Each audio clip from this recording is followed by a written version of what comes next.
Dr. Eric Kelly III and a host of phenomenal speakers from all around the globe for this 7-day virtual event that you don't want to miss. The mission of the Black Business Expo is to raise scholarship money from kids all the way from high school all the way from college. The Black Business Olympics is one of the largest Black business showcases in the world. It is an opportunity for businesses and companies to showcase their businesses globally. We are going to be giving away laptops up to $5,000 away to students. Again, I'm Olivia Appleberry, the founder of 2 Cents Finance and one of the speakers for the expo. I am so excited to see you there. For more info, go to www.blackbusinessexpousa.com or call 919-308-9090 and hope to see you there.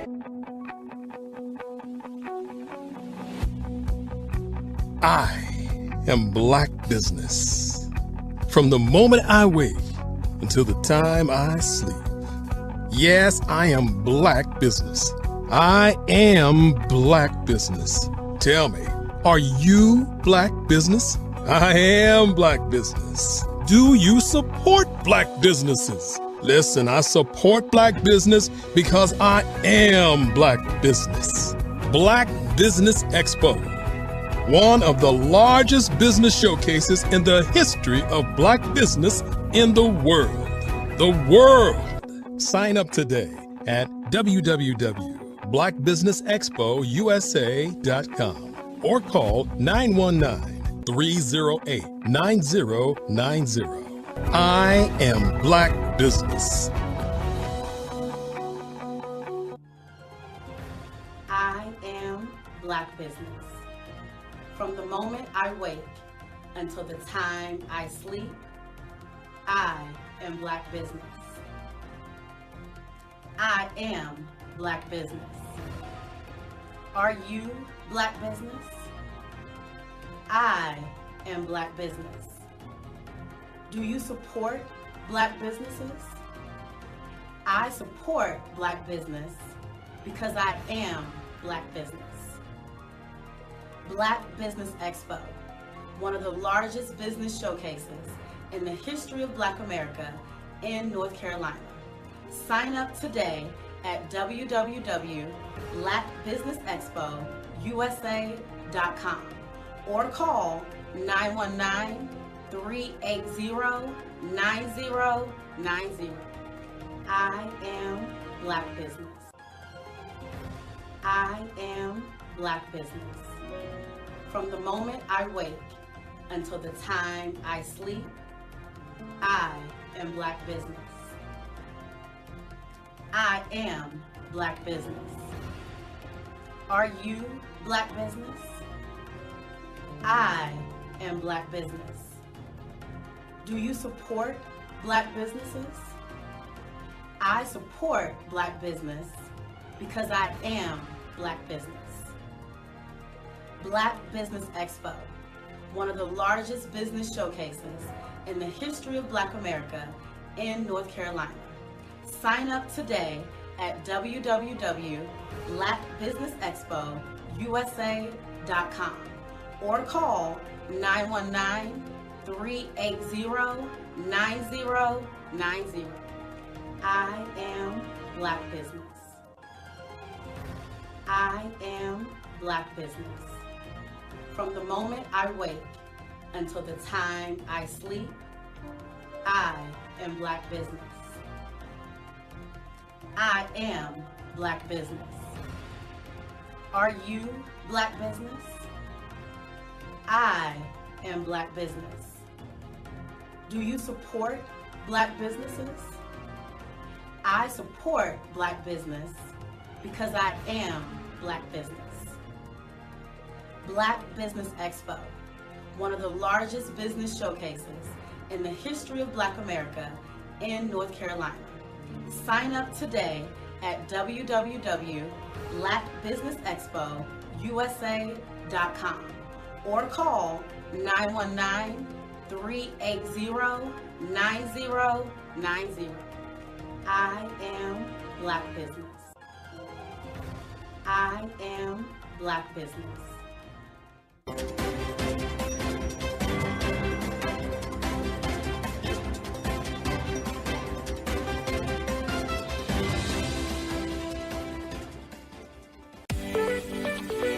You are in the right place at the right time. The Black Business Network opens again for its Black Business Olympics, a 24/7 broadcast on business, strategies, global branding, social media marketing, finance, advertisement, and much, much more. Featuring the top, most powerful entrepreneurs and speakers and thought leaders from all around the world as they gather together for this phenomenal event.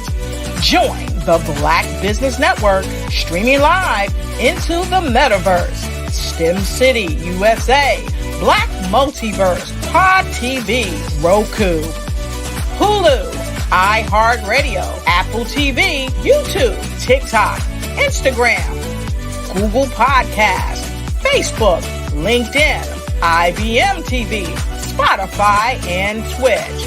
Tune in today and be a part of this amazing movement. The Black Business Olympics welcomes you.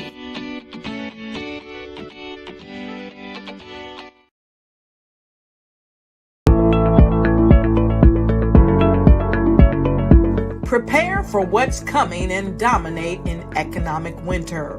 Stand strong and thrive by showcasing your great products and services globally through the Black Business Network and Black Business Olympics. The Black Business Network has showcased over 2,000 companies with over $7 billion in sales each year. Over 10 million attendees have viewed the rebroadcast each month. Through the Black Business Olympics, unique styles of business training and mentoring are turning students into business owners and entrepreneurial warriors who will dominate in any economy. Gain the ultimate advantage of the Black Business Olympics, 7 days of unbelievable topics and speakers speaking around the globe. Donate your time and experience to provide expertise and scholarships to students worldwide and change the world. Now, more than ever, new insights, tools, strategies, and capabilities are needed. This is your chance for a major presentation to the world. Fill out the form and join the more than 2,000 speakers who have presented to over 200 countries. Join the Black Business Network streaming live into the metaverse, STEM City, Black Multiverse Enterprises, Hulu, Amazon, YouTube, iHeartRadio, Apple, Facebook, LinkedIn, Pod TV, IBM TV, Spotify, and Google Podcasts. Sign up today. Spaces are limited, and we will see you there.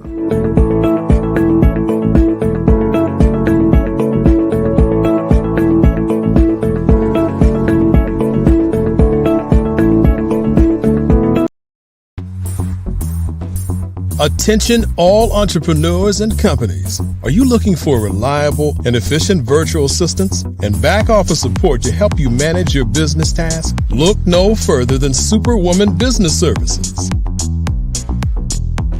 Our team of virtual assistants provides a full range of administrative support services, including operations management, social media marketing, and much more.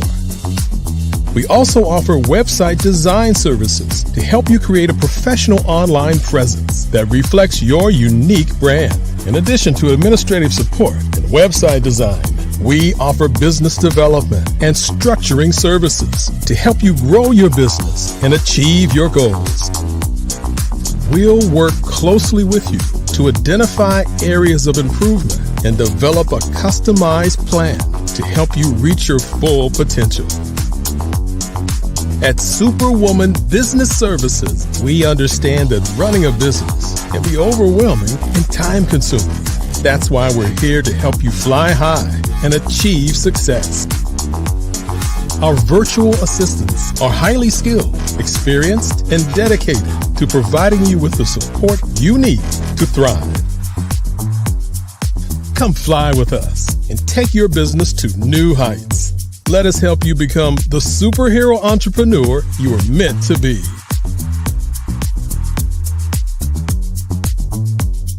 Contact Superwoman Business Services today to learn more about our back office support services. Come fly with us and take your business to new heights. Social media is evolving. It's more vibrant, more colorful, more energetic, and so are you. It's not just photos anymore. It's video, it's audio, it's subscription. And now there's Fanbase, a new monetized social network. Fanbase delivers the complete native app experience with full content monetization for every user. No algorithms that shadow ban your engagement or growth, and no ads. Follow anyone for free and subscribe directly to your favorite creators for $4.99 a month. Plus, show some love by tipping on any post. Also, make a Fanbase page and monetize your content the same way. Finally, connect with your followers by posting the amazing content you already create. And now, get paid for it. It's time to energize and monetize. Because everyone's a fan of something, and everyone has a fan base.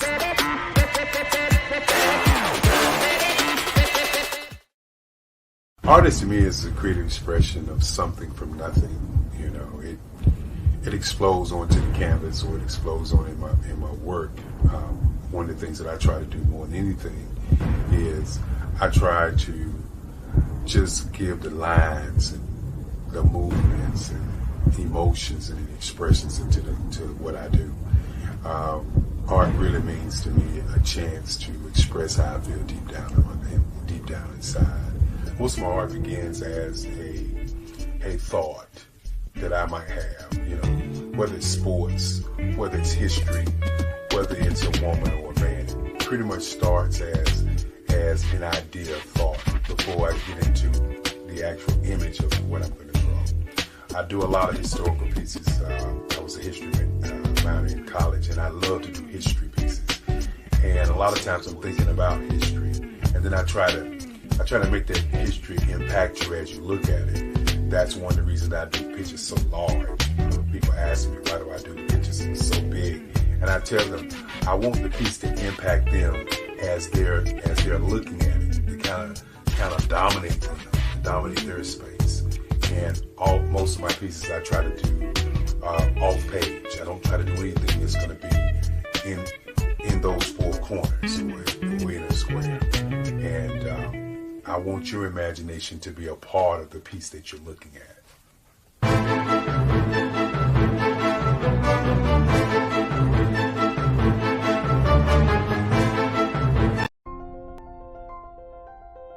What if you could build your own city? A place where every child can find nurturing people to help them achieve their full potential. A place where every adult can access job training support. Where health education is abundant. Where social justice ruled the land. A place without limitations. Welcome. You have arrived at STEM City USA. It is what every city should be. A safe and trusted community where you find people and resources to help you become everything you are and beyond. STEM City is unlike anything you have ever experienced. It is a digital twin of the world around you, only better. STEM City is about energy and soul renewal. It is more than a digital world. You can almost feel the power of live cultural events, music, and theater. STEM City promises a better future for children, with caring mentors and hands-on activities, with dedicated tutors to support our youth. STEM City is your passport to a healthy lifestyle, with weekly events addressing our community's many issues. STEM City is your financial well-being, with helpful information on wealth management, career advancement, job training, and so much more. STEM City is the community you deserve. It is the city where your dreams can come true. STEM City USA, a place in the sky that is accessible to all who reach for the stars.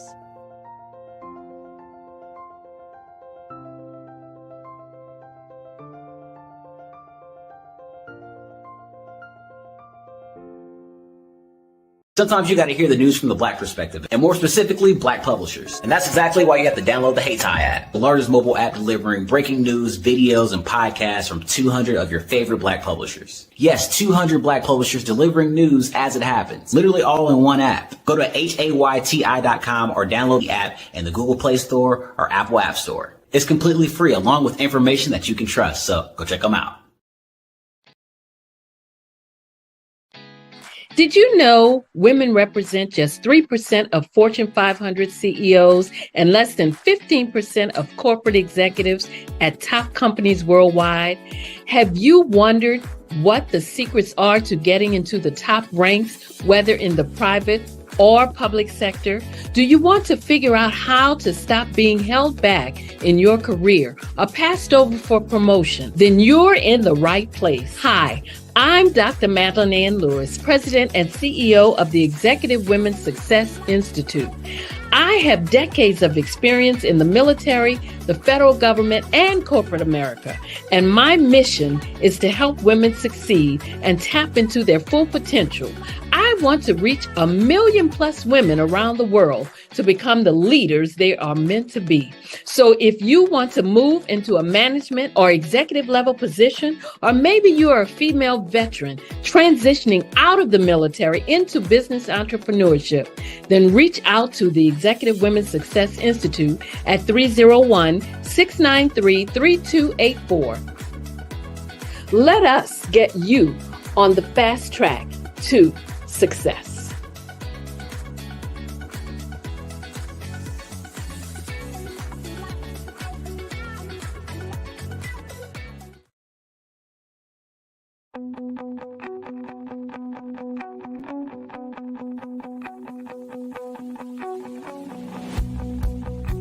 I am Black Business.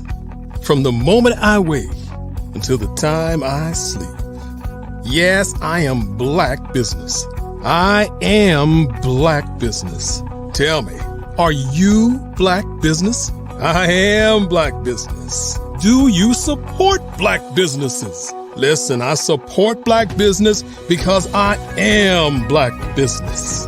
Black Business Expo, one of the largest business showcases in the history of Black business in the world. The world! Sign up today at www.blackbusinessexpousa.com or call 919-308-9090. I am Black Business.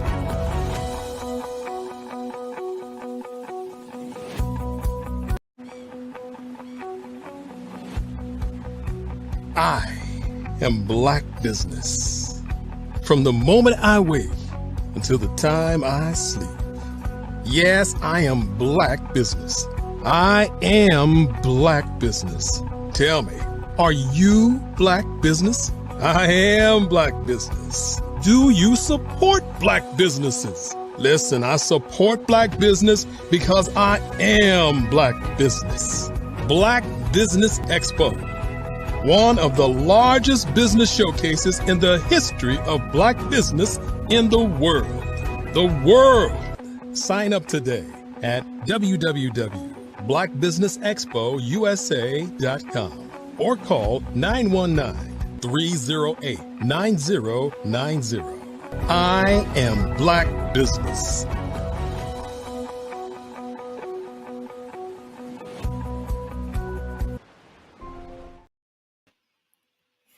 Good morning, business owners, entrepreneurs, thought leaders, and corporations, and welcome to the Black Business Network.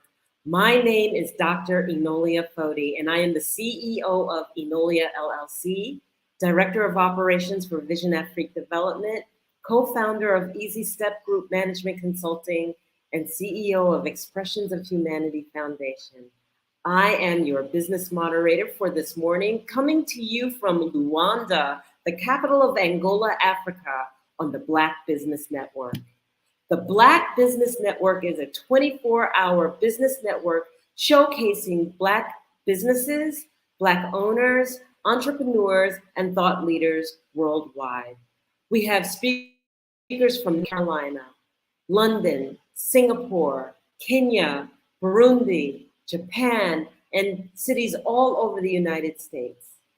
The Black Business Network is a global community sharing its business knowledge to empower, inspire, and educate businesses about businesses. And our first speaker this morning is actually myself, Dr. Enolia Foti, and I will read you my bio. Dr. Enolia Foti, myself, is a globally acclaimed figure, celebrated as an award-winning international keynote speaker and author, a driving force as a global influencer, social entrepreneur, and a multi-award-winning life business coach.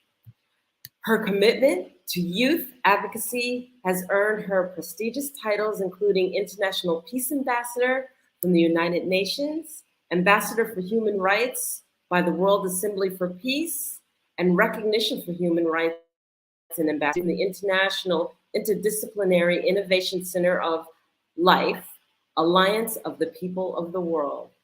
Further highlighting her accomplishments, Dr. Enolia Foti received a doctorate in international peace from the World Federation for Development, Freedom, and Peace, an institution officially registered at the United Nations. Her extensive list of roles include let me just speak to you.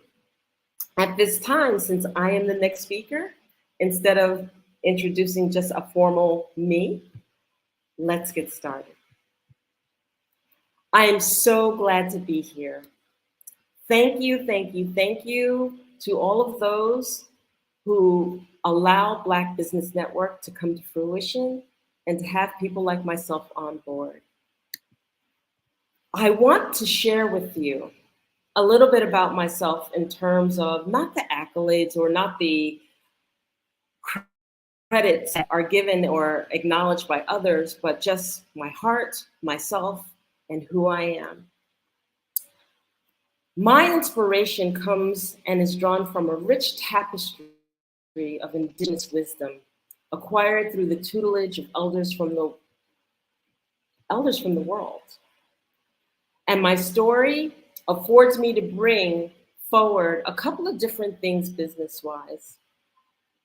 My story affords me to bring a journey in terms of how I was able to create an empowerment program, a program that is allowing us to be able to underwrite and help those who are in leadership, thought leaders, entrepreneurs, build a solid structure and foundation as their podium to stand on. So let me explain further. I'm going to talk to you a little bit about the works of Enolia LLC. I was that person in corporate America that was basically aspiring to climb to the top. And working with infrastructure, information technology as infrastructure, I was really, really excited to get started in my work. And so that ambitious young professional, aspiring to climb. I wanted to climb, and I saw myself as CEO of a major Fortune 500 company. I wanted it all. I wanted the professional work, I wanted the professional acknowledgement, and I wanted to contribute to that world. And in going through the iterations of climbing the corporate ladder, about halfway through my career, that's when it hit me that it wasn't all pretty, that there was work to be done, there was navigation to do, there was insight and understanding to be able to navigate through certain very, very challenging situations.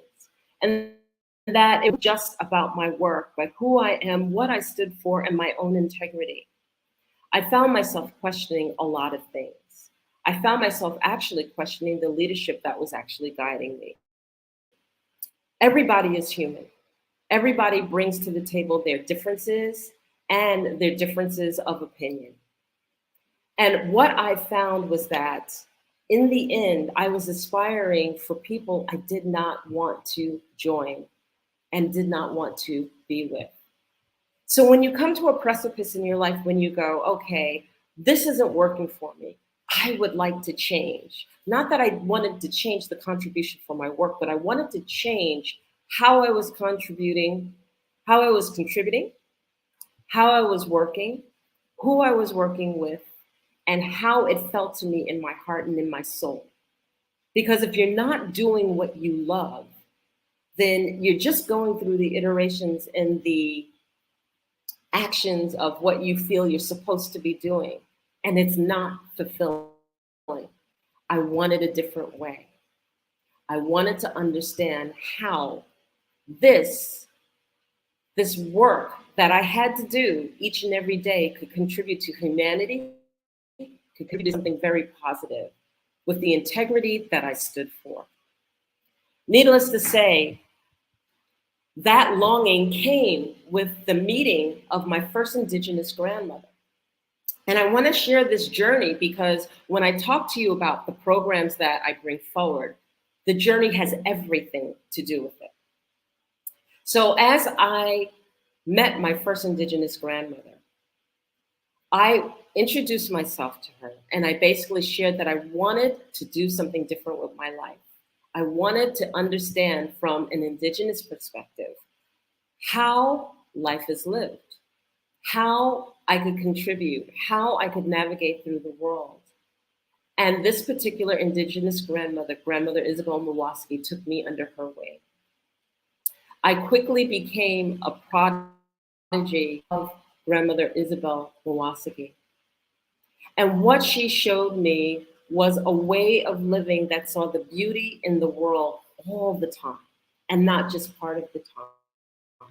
She showed me compassionate leadership, leadership that when you make a mistake, people don't get to step on you or step on you to leap forward, to take that mistake and exacerbate it, such that what you've done and what you have to contribute isn't belittled or demeaned.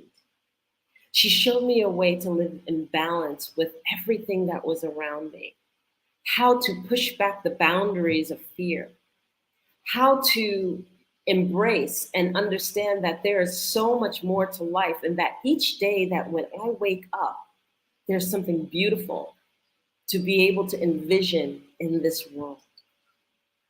And in taking this understanding and working with this, it started to shift everything in my life.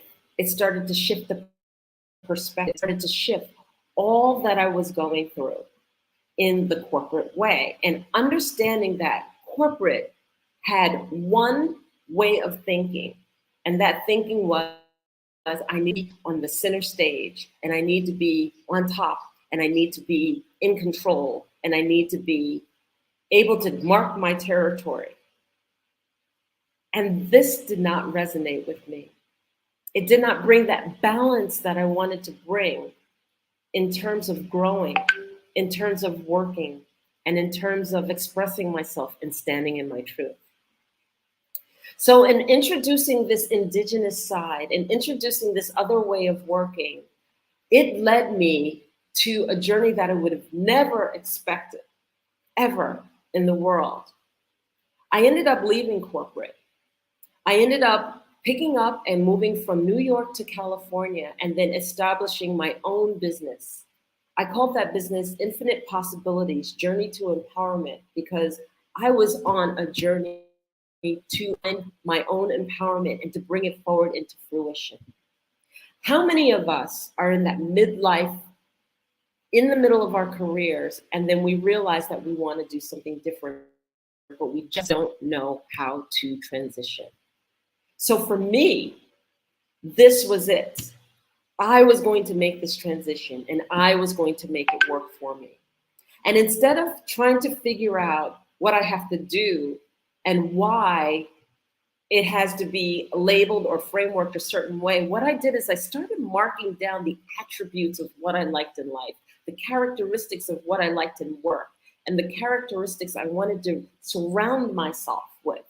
Notice I said characteristics and I did not say work or the work title.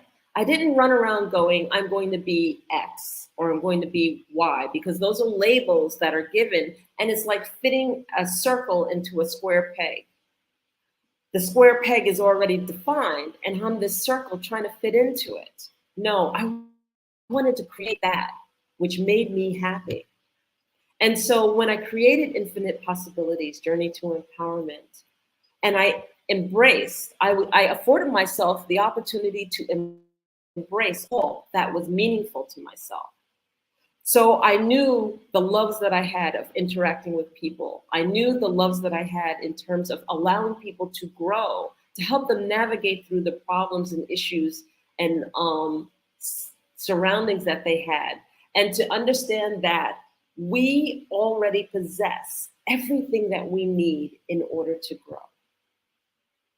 And that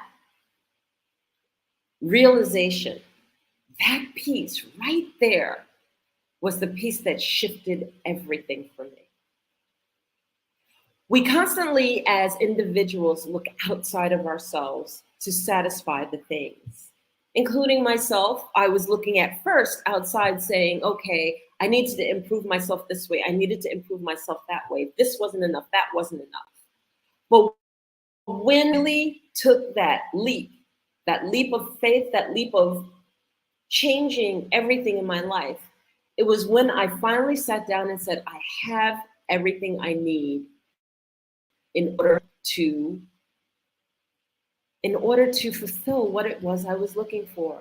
That the glass was not half empty, the glass was full. And that everything that I needed, I already possessed. So the key was, how do I bring this forward? How do we know that we are in our own ways and that we need to make a shift or a transition in our life to bring forward and to move forward to navigate through that which we are dealing with in front of us and what we aspire to?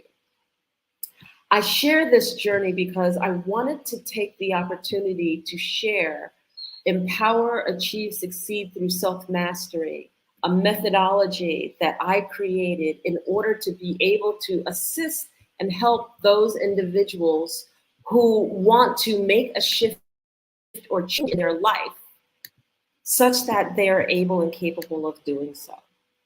And see, the thing about it is that you cannot go around shifting and changing other people's lives until you start with your own, which is why I came from the perspective of, let me share my journey. What I realized in starting with Grandmother Isabel and then also meeting a multitude of different indigenous teachers is that we have everything that we possess already. And it is a matter of how we take that tool and recognizing that tool, understanding what it means to us, and understanding how it can shift our lives and how to bring it forward and to allow ourselves to move through and navigate through all the different stories that are created for us, around us, and by us.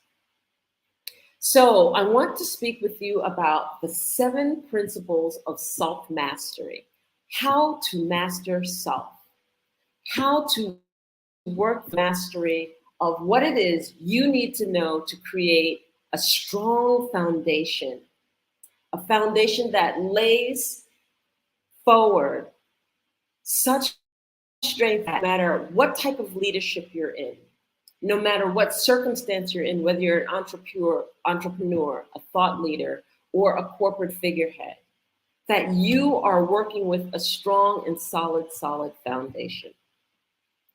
The 7 principles of self-mastery are basically the foundation that when we grow as human beings and we face the traumas and we face the limitations and we face the cultural biases and we face that which we feel stifle us, teaches us how to navigate through those issues, how to navigate through and help you to discover and go inside within to truly understand who you believe you are by observing. Using the 7 principles, you find that you actually find out who you're not. You realize through observing your own mind and your stories and what you tell yourself, how to let go of false identities. Many of us are trying to measure up to what people perceive us to be. And it's not about the perception, it's about standing in our truth. One of the key things is that through observing, you learn to be more conscious of your life because we walk through life unconsciously. It's akin to walking with your shoes on. When your shoes are on, you don't worry about what the ground is. You don't worry about whether you're walking through grass, whether you're walking through asphalt, whether you're walking through rocky terrain. You don't worry about any of that stuff because you have that layer, that thickness beneath your feet that protects it or perceived protects it. And therefore, you walk unconsciously. You don't have to think about your feet, so you're thinking about everything else. But the moment that you take your shoes off, the moment that you allow your foot to actually hit the earth, all of a sudden you're conscious of every step. You're stepping and you're watching every step. You're looking for the pebbles, the things that might hurt your feet. You're looking forward to the things that feel soft and comfortable and that make and bring that happiness to you. Well, life is the same way. A lot of us are walking through life unconsciously. We get up in the morning, we're on autopilot, we do our morning routine, we get in the car, we go to work, we work all day, we come home, we relax in terms of whatever that relaxation perceivably is. And then what do? We go to bed and we start the routine all over again. And then what happens is that even when we're not going in our work routine, how many of us have found ourselves in the car and then on the way to work and realizing, oh my God, today's Saturday, I'm not supposed to be going to work. But we're so much on autopilot that we just move, that we just utterly go to that pattern that we've developed, to that routine that we've embraced, and that we have really no choice but to get to work, go and do what it is that we have to do. So, in understanding that behavior is the unconscious behavior, where we stop seeing the beauty of the day. When we walk outside, we're so focused on getting from the house to the car to the job to the car to eat, to go to sleep, that we've forgotten to look around us. We've forgotten to notice. We've forgotten to notice the beautiful breeze of the day, the beauty of the sky, the warmth of the sunlight. We've forgotten what it feels like to breathe in that fresh air and to understand that we've been blessed with another day. And in that day brings the beauty of all the world. And I get to take it in another day for myself. We've forgotten how to let go of the anxieties and the pains of the day and take on the pain and the anxiety like we're wearing clothing and wearing it for the day until we feel like we've passed through it, and allowing that aspect to rule the day. So walking consciously through the world, walking consciously in your own world, is an acknowledgement of understanding that, yes, I'm walking a path, and that there are doors that are opening, and that there are doors that are closing, and that I don't have to react to every single door, and that I don't have to look at the world's eyes or the veil of pain, but that I can lift that veil and I can acknowledge that there is so much more within the world than what is just around or perceived or just understood and encountered because I'm in my daily routine. The 7 principles of self-mastery is understanding all of the things that help us to see our worthiness, to help us understand that the glass is full, that we are enough, that the power of our voice matters, how we speak to the world matters, what we think matters, how we engage what we think matters. So, power of the words is one of the principles, or power of your words is one of the principles. And when we talk about the power of our words, what we have to understand is that when we share and express something, how we say it, the intention behind it, the frequency of which that word is expressed, in anger or in happiness, is meaningful. All parts of it is meaningful. It is important to understand what this meaningfulness actually means to us and how we express ourselves. Have you ever encountered somebody who came in and all they did was say, "Hey, how you doing? So nice to see you. Happy to be here." And you could feel their energy across the room. And how they carried themselves was so expressive that you could feel the energy that they brought. They changed the energy of the room. That their joy, their happiness, how they perceived themselves, how they expressed themselves was so dynamic and was so full and heartfelt that it was like you wanted to say, "Who is that person? I want to know who that is." The power of our words, when encountered, represents who we are. It dictates to us how we move through life. Our thoughts count. And so if we are a glass half empty kind of person, those thoughts count. And when we are a glass half full person, those thoughts count. Meaning that positive thinking brings positive attributes to the whole being. It brings it to us physically. It brings it to us mentally. It brings it to us as we navigate through this world. The power of our words. And then the next principle I'd like to share is about redefining fear and how we look at fear. Look at fear has to have a definition. Let's define fear first. Fear, from my perspective and how I like to define, is the fact that if we are in a circle and we are the core or the center of that circle, and the circle's edges were the boundaries by which we like to operate in. Fear is when I go beyond the boundaries of my comfort zone. And that is not to be confused with fear survival, although we can talk about it from that perspective also.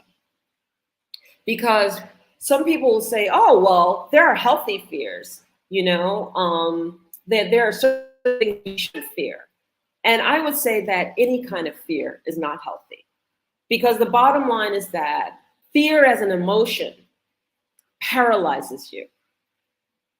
And even if you're in a situation that you are trying to survive, survivability and fear are not interchangeable.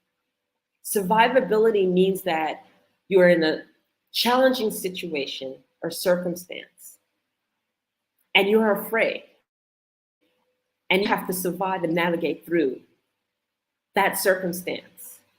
Well, fear as an emotion paralyzes you. You can't move, you can't speak, you can't function. Or you are so busy reacting to the fear that you're not gaining any momentum in passing through it and getting around it. And isn't it true that until we put our fear aside, until we put the emotion of fear down, and we finally say, I've had enough, I'm not going to let this rule my world anymore, that we're not even able to navigate through survivable fears? It's when we lay the emotion of fear aside, when we understand that fear should not lead us, but fear is an emotion that has its place, and that we have to navigate through our fears in order to move past any given circumstance or situation. So many may not agree with me, but that is how I like to define fear. And when we have fear, and when we deal with fear from a perspective of, I'm afraid to do something, it's understandable that you don't want to do something because it brings you outside of the comfort zone. And so if it's a choice that you don't want to do something, it doesn't necessarily have to be, I'm fearful of it, but I choose not to do it. It takes me out of my comfort zone. I acknowledge it. I see it. That might be nice for others, but it's not necessarily my cup of tea.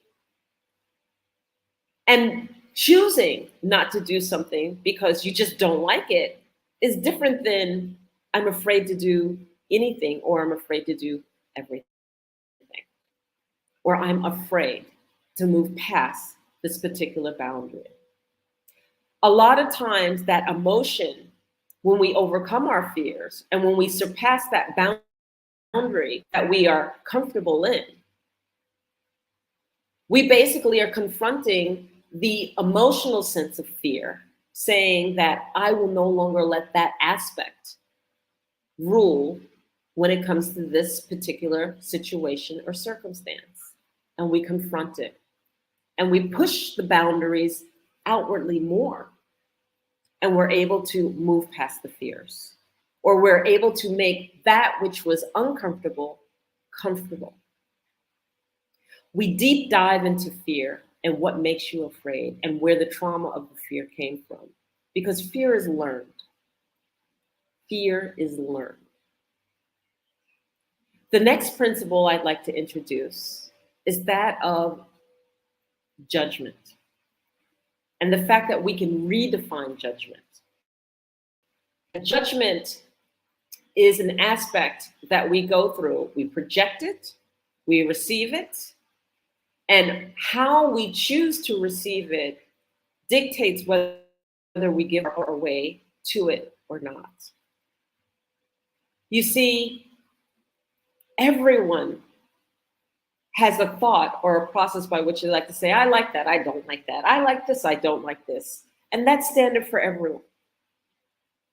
But when we give away our power is when we take on somebody else's projection of judgment and we make it our truth. And we make it our truth as if it has always been our truth, and you know good and well it wasn't. So if I were to say, I don't like something about you, and you go, oh my goodness, she doesn't like this about me, I have to change it. As soon as you say, I have to change it based on an emotional response, you've already given away your power to me. And if you think about said, throughout a given day, throughout a given week, how often do you give away your power? How often do you allow people's judgments to rule what you do and how you choose to do it throughout a day? What is it within us that wants to fit so bad that we can't stand individually on our own to basically say, you know what, you may feel that way, but that's your opinion. That doesn't necessarily resonate with me. So therefore, I can take it as a data point, thank you very much. But you know what? That's your stuff, not mine. That's your thought. That's your truth, not necessarily representative of mine. Opinions, we can cherish them. Constructive criticism, we can cherish that also. But notice that I said constructive criticism or judgment. Judgment or criticism that we can act on in a positive way to improve our life and to enhance and make something better. But judgment that is critical, that you can't act on, that you can't make a difference about, doesn't serve anyone. And so therefore, you have to look at the vision coming from behind that judgment. Was there an agenda? Was there something that the person might have been jealous about, insecure about, projecting the fact that maybe you're not as good, but in essence, it's not about you. It was really about them in the first place. So when we look at judgment, we have to step back and really understand where it is coming from when the person is projecting it. And then we need to look at how we behave when we receive judgment. When we are receiving judgment, are we reacting all the time? Or, as I stated earlier, are we observing or noticing? And if you're observing, noticing, then you're not reacting to it. And if you're not reacting to it, it's not your stuff. And it's not your stuff, it's just a data point. But how many of us in life, we react to every single thing we hear? And life is nothing but a roller coaster of reactions. We react here, we react there, we react here, we react there. And then we look up and we're emotionally drained from the day. It has just totally drained us because all we've done is we've reacted emotionally throughout the whole day. And if we're reacting, we're not thinking. And if we're not thinking, we're not achieving, we're not growing. Does this sound familiar? Yeah. So that was principle number 3. And then principle number 4. Principle number 4 is limited beliefs. You hear this saying, I need to get out of my own way. I need to get out of my own way comes from the fact that my limited belief prevents me from moving or acting on something that is important to me. Whether that limited belief comes in from our cultural upbringing, whether that limited belief is a projection of judgment, whether that limited belief is one of our own making. And we do make them. And we say, oh, for example, I can't do that. I don't have such and such class. I need to have a class and I need to be taught before I put myself out there and present myself in a certain manner. Let's say an artist or whatever the case may be. And that limited belief is so palpable and so strong that you don't act. One of the things that I've come to learn, especially going through corporate, is that I'm quick to tell you what you can't do, what you're not capable of doing, what's beyond you, what you're not good enough for, what you have to gain education or gain talent or gain skill set for. They're quick to tell you to go back to school. They're quick to tell you that you're going to be able to find it by paying for this and paying for that and more money of this and more money of spending money for that, versus just basically saying to yourself that life is a series of processes. Every process is accessible. And if you're willing to go through the process of what that learning is, you're able to glean whatever it is you want. And I'll say it again. If you're willing to extend yourself to go through the process of what it is that you want, then you're able to grow, to innovate, to dream, to create whatever it is that you want. Our limited beliefs are basically that which holds us back. And in all honesty, nobody was born on this earth to play small. So why do we? Why do we play small? Why do we use excuses after excuses after excuses of what we can't do, what we're not capable of doing, or haven't figured out to do? Well, I don't know that information. That's too much to figure it out. And I don't really want to go through all of the work to figure it out. So I just guess I can't do it right now. I'll just wait till somebody else can tell me how to do it.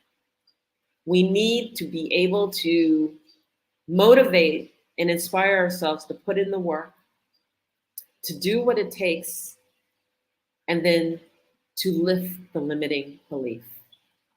We need to be able to trust ourselves and to understand that we bring so much more to the world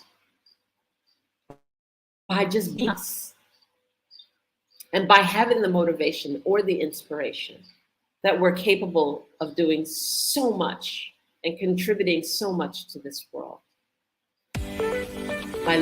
You are in the right place at the right time. The Black Business Network opens again.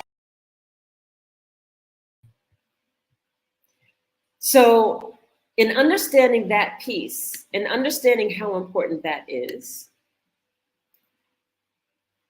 I would go through each one of the Empower, Achieve, Succeed principles, but I'm going to tell you that you can read them right here in my book, The 7 Principles for Self-Mastery. And you can take the Empower, Achieve, Succeed through Self-Mastery coursework. It's a master class that I offer based on the methodology that I learned from the indigenous to establish a strong foundation to help us to understand that all that we need is within us. And it doesn't play a role in terms of our religion or traditions or anything like that. It has to do with you are in the right place at the right time. The Black Business Network opens again for its Black Business Olympics, a 24/7 broadcast on business, strategies, global branding, social media marketing, finance, advertisement, and much more. Featuring the top, most powerful entrepreneurs and speakers and thought leaders from all around the world as they gather together for this phenomenal event. Join the Black Business Network streaming live into the metaverse, STEM City USA, Black Multiverse, Pod TV, Roku, Hulu, iHeartRadio, Apple TV, YouTube, TikTok, Instagram, Google Podcasts, Facebook, LinkedIn, IBM TV, Spotify, and Twitch. Tune in today and be a part of this amazing movement. The Black Business Olympics welcomes you.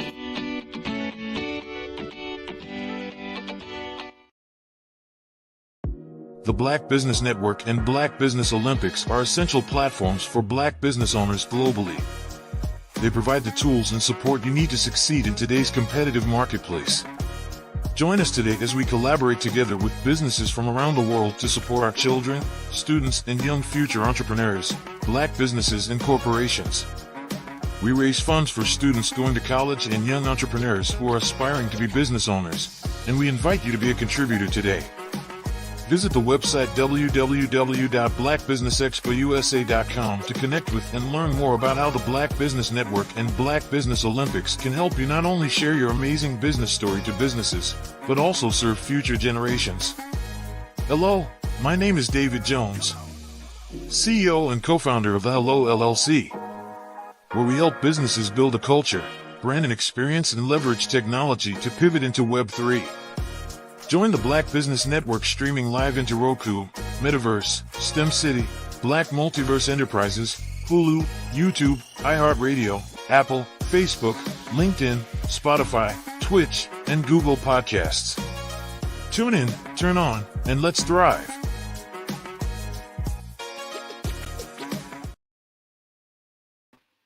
So welcome back. And I just wanted to wrap it up and say that you can get my book, The 7 Principles of Self-Mastery, on Amazon.com. And I can be reached, Dr. Enolia Foti, at www.enolia.live or info@enolia.live. And I'll look for you there. So thank you, and genius is coming, and I'll see you on the other side.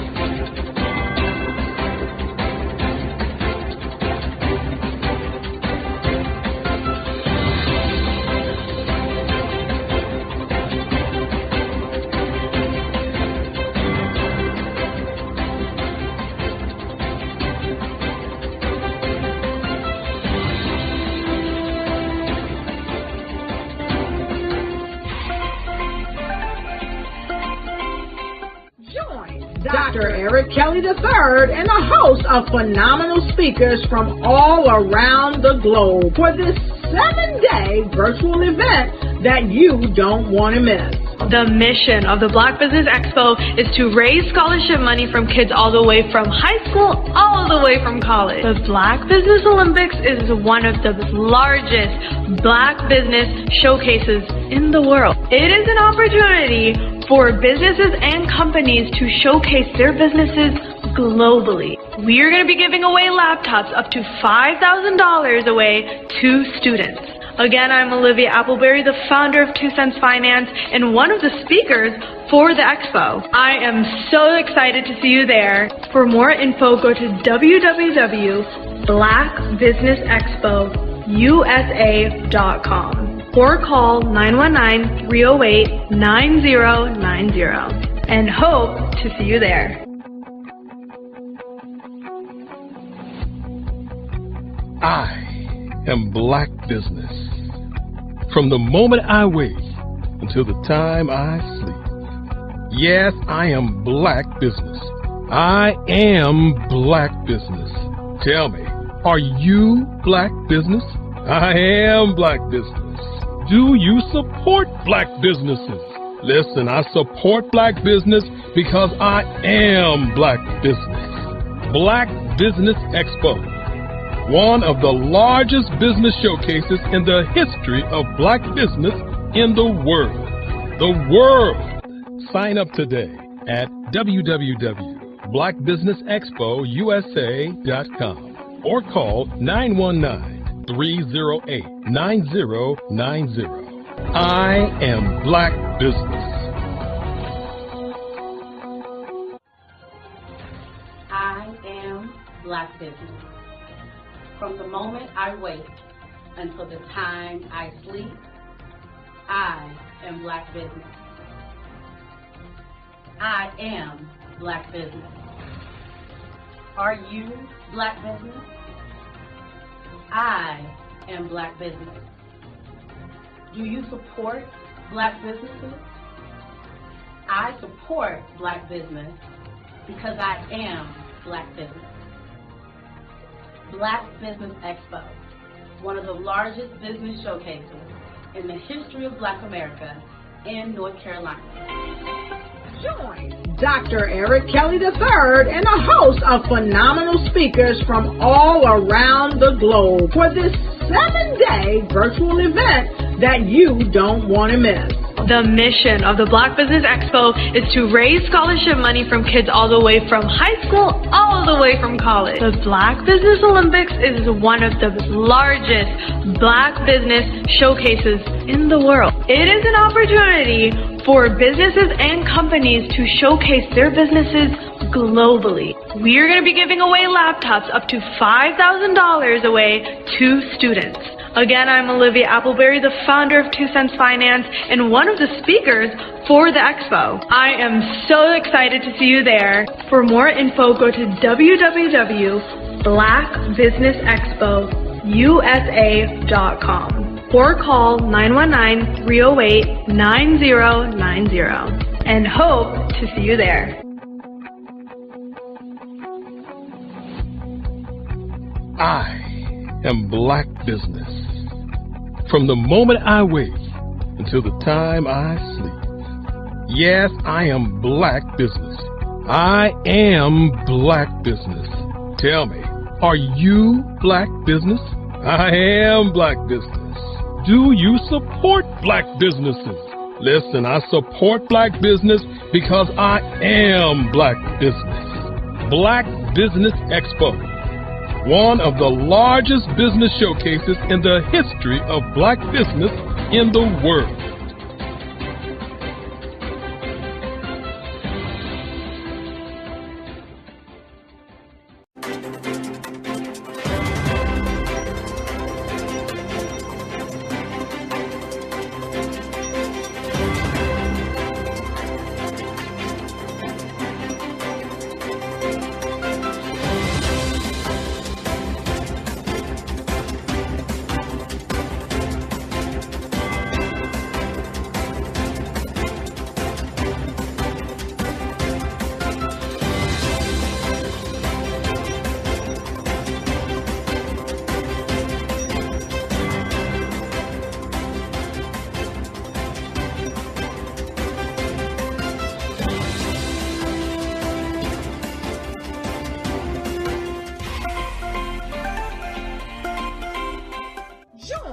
Dr. Eric Kelly III and a host of phenomenal speakers from all around the globe for this 7-day virtual event that you don't want to miss. The mission of the Black Business Expo is to raise scholarship money from kids all the way from high school, all the way from college. The Black Business Olympics is one of the largest Black business showcases in the world. It is an opportunity for businesses and companies to showcase their businesses globally. We are going to be giving away laptops up to $5,000 away to students. Again, I'm Olivia Appleberry, the founder of 2 Cents Finance and one of the speakers for the expo. I am so excited to see you there. For more info, go to www.blackbusinessexpousa.com or call 919-308-9090 and hope to see you there. I am Black Business. From the moment I wake until the time I sleep. Yes, I am Black Business. I am Black Business. Tell me, are you Black Business? I am Black Business. Do you support Black businesses? Listen, I support Black business because I am Black Business. Black Business Expo, one of the largest business showcases in the history of Black business in the world. The world. Sign up today at www.blackbusinessexpousa.com or call 919-308-9090. I am Black Business.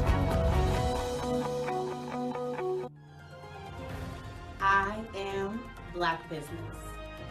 From the moment I wake until the time I sleep, I am Black Business. I am Black Business.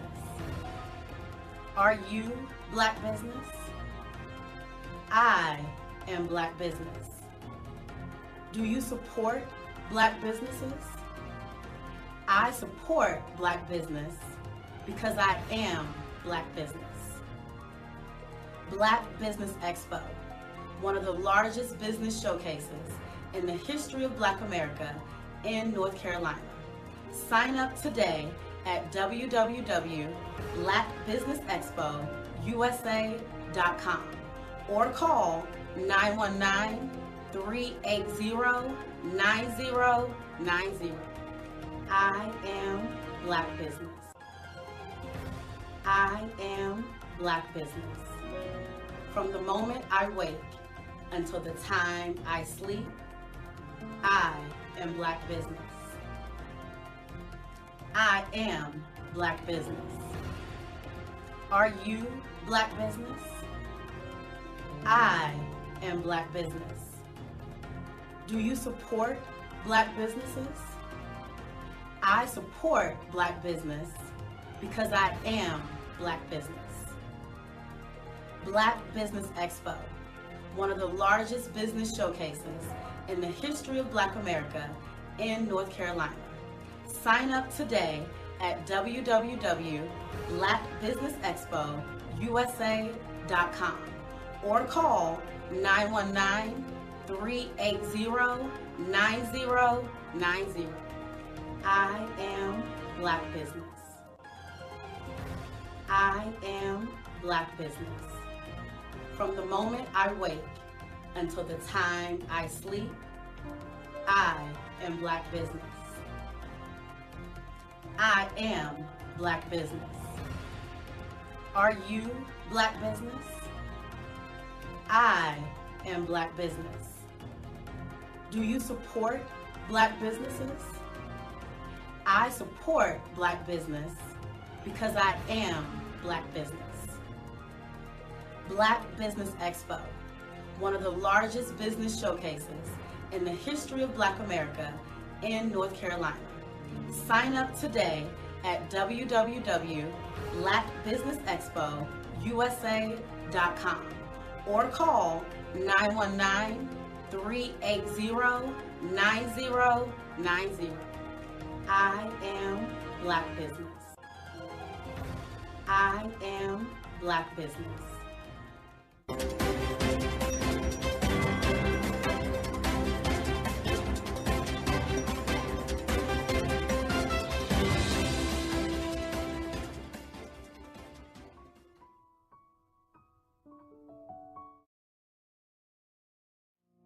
Did you know that approximately 333.34 million businesses exist today, according to a report from 2021? And you may be one of those businesses, or maybe you're not in the business market yet, but you're aspiring to be a business owner. Well, guess what? You're in the right place at the right time. Because let's face it, everything is about timing and opportunity.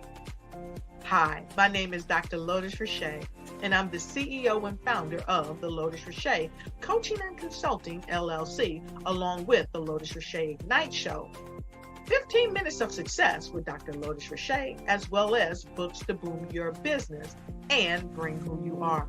And today, I want to bring this amazing message to you about the Black Business Network and the Black Business Olympics. See, the Black Business Network and the Black Business Olympics is designed to help people just like you, that's right, that look like me, to take their business to the next level. Not just in your front yard or your backyard, but globally. The Black Business Network and Black Business Olympics is designed not to just help you survive, but to help you thrive. So join us today as we come together with businesses all around the world to support our students, our children, our young teens, our young entrepreneurs. What we do is we come together to help raise funds for students who are aspiring to be business entrepreneurs, who are aspiring and who are thriving in college. We endow them with a wonderful opportunity to gain scholarship of either a laptop or several thousands of dollars. And we invite you to help be a contributor to this amazing opportunity to help someone that looks just like you. So join us today at our website and let us connect with you and help you ignite and take flight in every area of your life on the Black Business Network and the Black Business Olympics. I'll see you on the other side.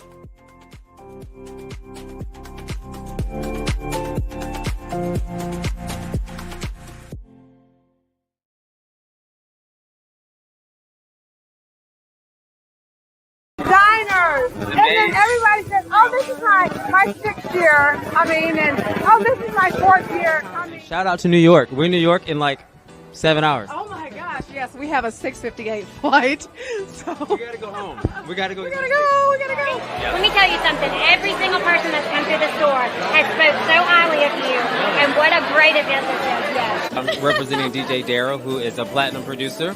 He did the hit track for Tupac Shakur, Keep Your Head Up, Snoop Dogg, Keisha Cole.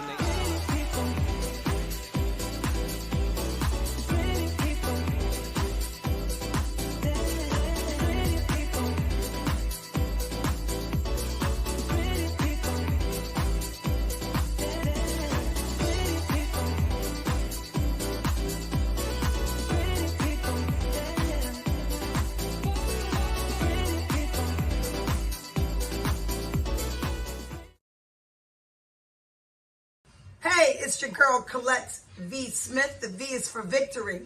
My mama would tell you the V is for Veronica, but it's Colette V. Smith, the NFL's first African-American woman to coach in the history of the National Football League by way of being the first female in 2017 to coach in New York Jets franchise history.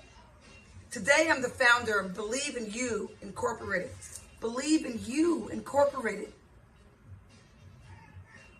I got here because I didn't limit myself. I started thinking freely, living life freely. Don't limit yourself. Unleash your power, the power that God created you to be and to have.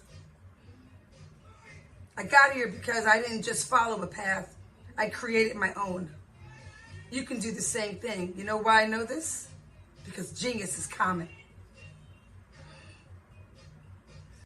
I'm Kennedy Harris. My genius is being an entrepreneur. I'm the CEO of K-Lock, a company where I develop my very own line of kids supplements. I currently market my multivitamin for kids to help combat weak immunity. During the pandemic, research has shown that having a strong immune system is key to fighting off disease. My vitamins are for kids, but adults can benefit from them as well. I'm adding a proprietary blend to my supplement line. I want to create my own blend so that I have a competitive edge in the marketplace. Staying healthy is important to me so that we live longer and have healthier lives. My website is klockproducts.com. That is K-L-O-C-K. Genius is common.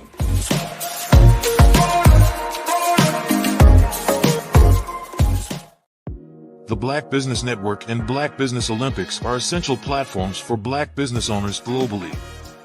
They provide the tools and support you need to succeed in today's competitive marketplace.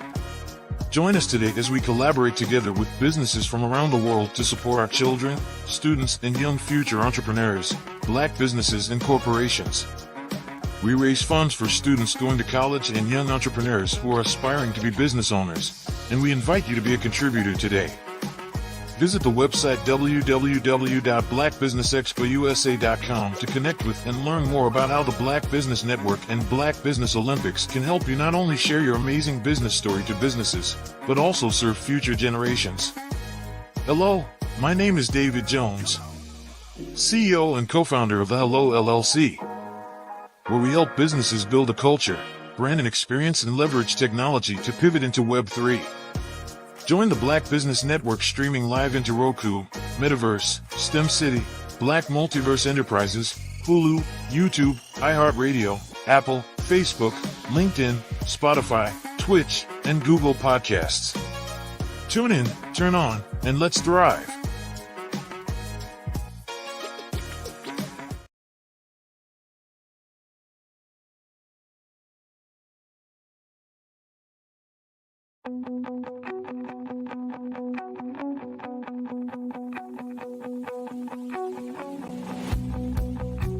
I am Black Business. From the moment I wake until the time I sleep. Yes, I am Black Business. I am Black Business. Tell me, are you Black Business? I am Black Business. Do you support Black businesses? Listen, I support Black business because I am Black Business. Black Business Expo, one of the largest business showcases in the history of Black business in the world. The world! Sign up today at www.blackbusinessexpousa.com or call 919-308-9090. I am Black Business.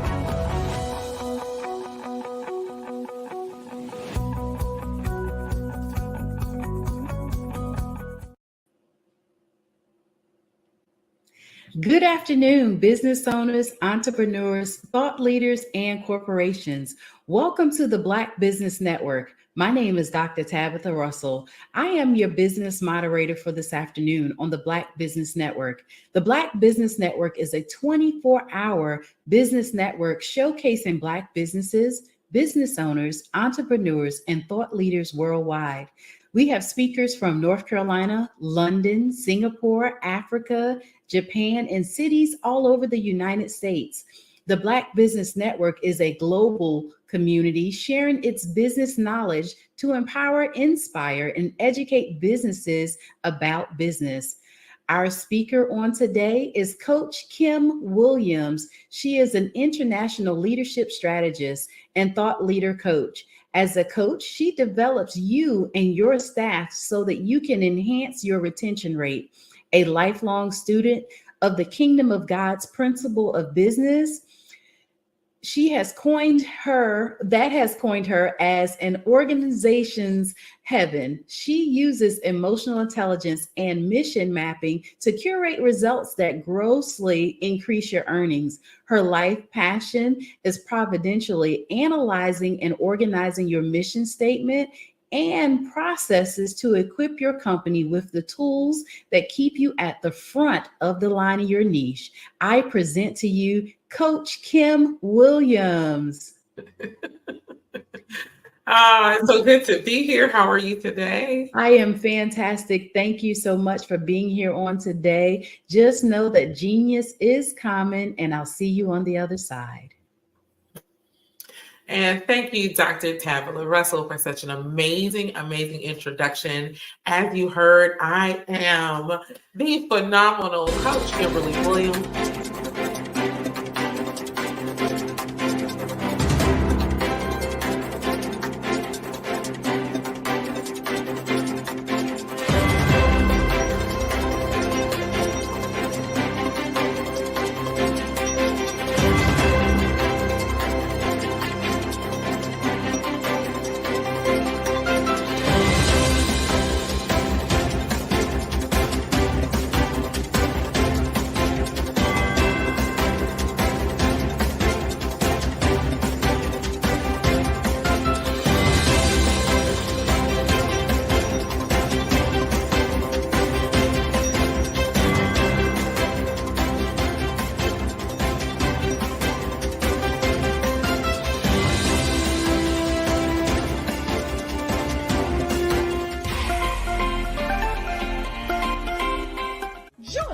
Dr. Eric Kelly III and a host of phenomenal speakers from all around the globe for this 7-day virtual event that you don't want to miss. The mission of the Black Business Expo is to raise scholarship money from kids all the way from high school, all the way from college. The Black Business Olympics is one of the largest Black business showcases in the world. It is an opportunity for businesses and companies to showcase their businesses globally. We are going to be giving away laptops up to $5,000 away to students. Again, I'm Olivia Appleberry, the founder of 2 Cents Finance and one of the speakers for the expo. I am so excited to see you there. For more info, go to www.blackbusinessexpousa.com. or call 919-308-9090 and hope to see you there. I am Black Business. From the moment I wake until the time I sleep. Yes, I am Black Business. I am Black Business. Tell me, are you Black Business? I am Black Business. Do you support Black businesses? Listen, I support Black business because I am Black Business. Black Business Expo, one of the largest business showcases in the history of Black business in the world. The world! Sign up today at www.blackbusinessexpousa.com or call 919-308-9090. I am Black Business. I am Black Business. From the moment I wake until the time I sleep, I am Black Business. I am Black Business. Are you Black Business? I am Black Business. Do you support Black businesses?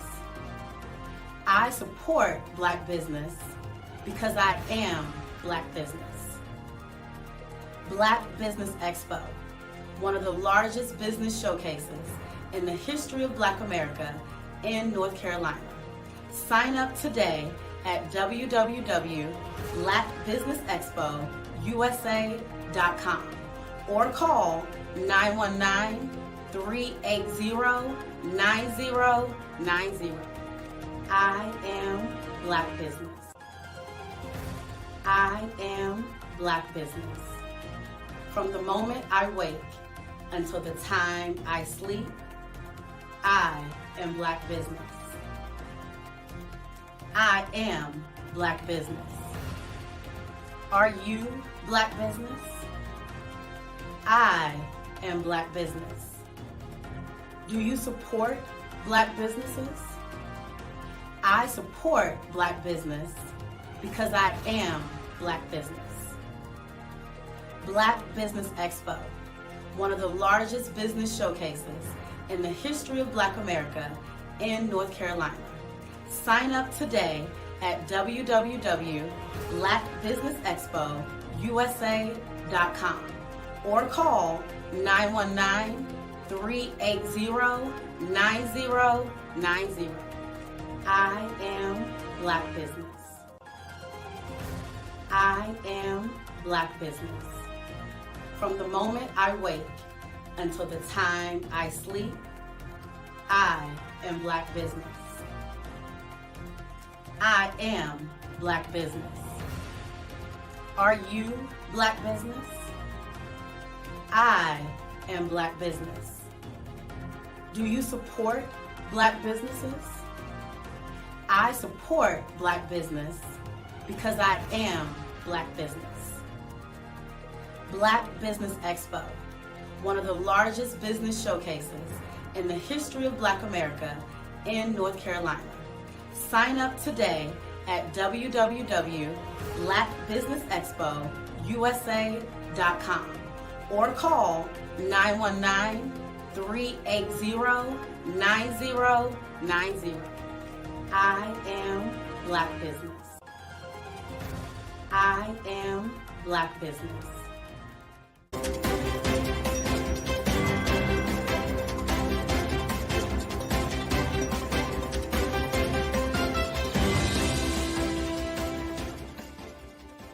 Artist to me is a creative expression of something from nothing. You know, it explodes onto the canvas, or it explodes on in my work. One of the things that I try to do more than anything is I try to just give the lines and the movements and emotions and expressions into what I do. Art really means to me a chance to express how I feel deep down inside. Most of my art begins as a thought that I might have, you know. whether it's sports, whether it's history, whether it's a woman or a man. It pretty much starts as an idea of thought before I get into the actual image of what I'm going to draw. I do a lot of historical pieces. I was a history minor in college, and I love to do history pieces. And a lot of times I'm thinking about history, and then I try to make that history impact you as you look at it. That's one of the reasons I do pictures so large. People ask me, why do I do pictures so big? And I tell them, I want the piece to impact them as they're looking at it, to kind of dominate them, dominate their space. And most of my pieces I try to do off page. I don't try to do anything that's going to be in those four corners or in a square. And I want your imagination to be a part of the piece that you're looking at.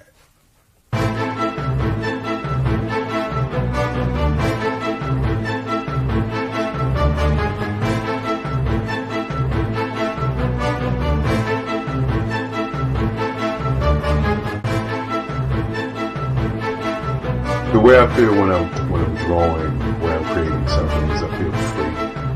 I feel like there is an anticipation of something that's going to come. I try not to draw first. I try to draw second. And what I mean by that is I try to allow myself to kind of get into the piece and just relax. Sometimes I miss time. I'll draw 2-3 hours, sometimes 4 hours. And while I'm drawing, it's just a free. I just feel free. I mean, I feel like time stands still.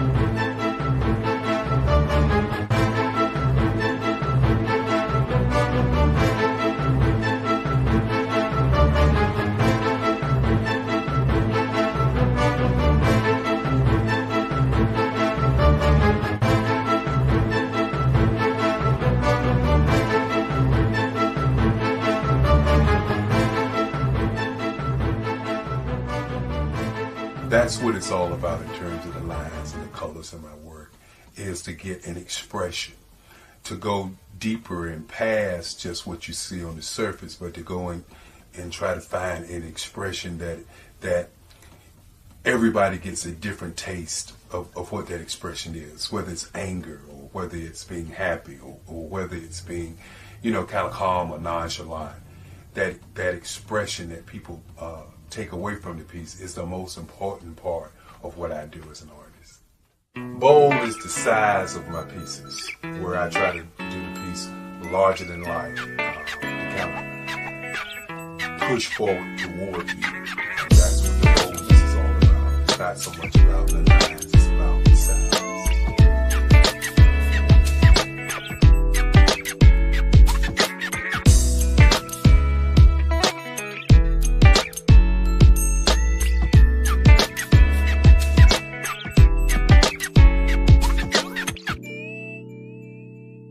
The Face of Change art show is inspired by my mother, but more importantly, it's a historical moment in time as the pieces depict different emotions and expressions of Barack Obama.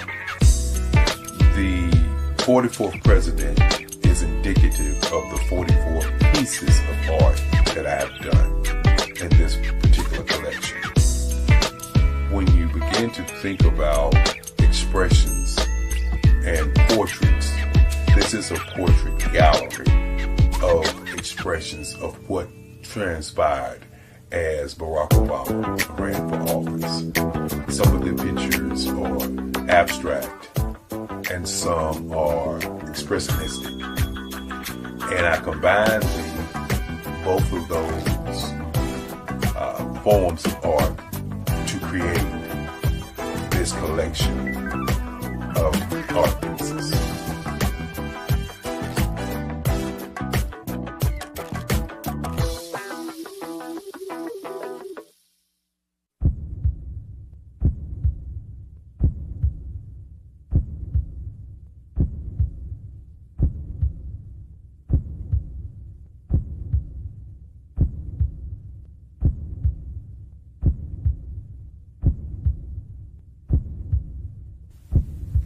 overcomer, brilliant, ambitious, motivated, awesome, Obama.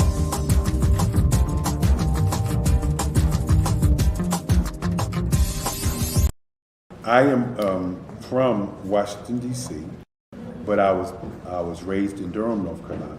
I came to Durham when I was about 5 or 6, and then I traveled back and forth to D.C. because it's where my people are from.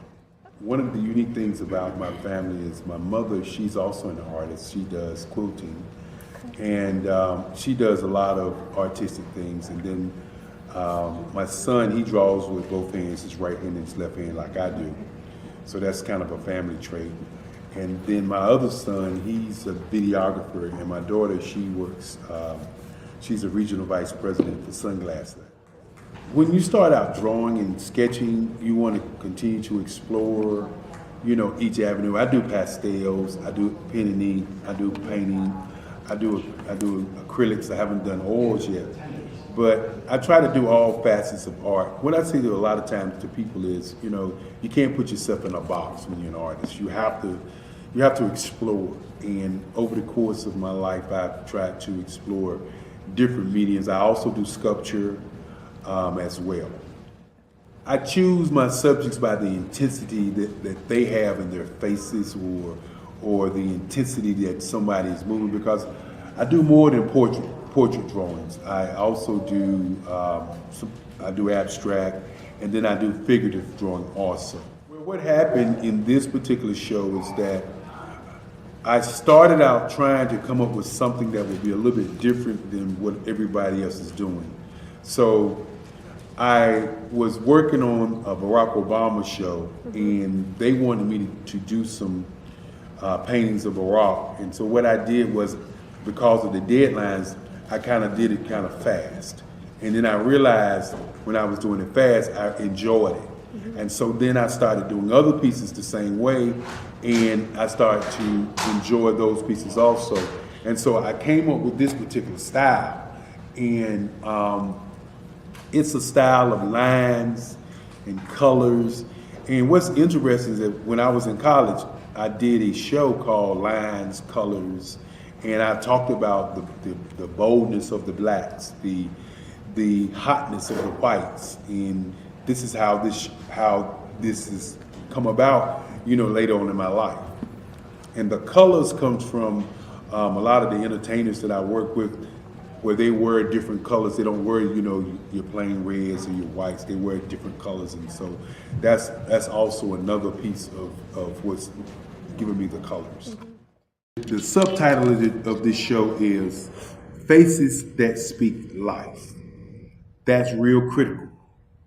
Faces that speak life. Each one of these pieces is a life source and a life energy that's being put on display for people that are looking at it. You know, I always say in terms of my art, it's not important that I draw them. It's important what you get out of what I draw. You know, I don't try to just draw it because you like it. People wanted me to do prints. I didn't do prints. You know, people asked me to do different people, but the people that I choose are people that make a difference in the lives of people in the world. So the human landscape idea was, again, as I say, the lines represent your emotions, it represents your ideas, and it represents your journey as a human being. And that's why you get the different pieces and the different looks. And as you notice, I try not to do one look that looks alike another look. And that's what's the most important part of this show. Art to me is a creative expression of something from nothing. You know, it explodes onto the canvas, or it explodes on in my work. One of the things that I try to do more than anything is I try to just give the lines and the movements and emotions and expressions into what I do. Art really means to me a chance to express how I feel deep down inside.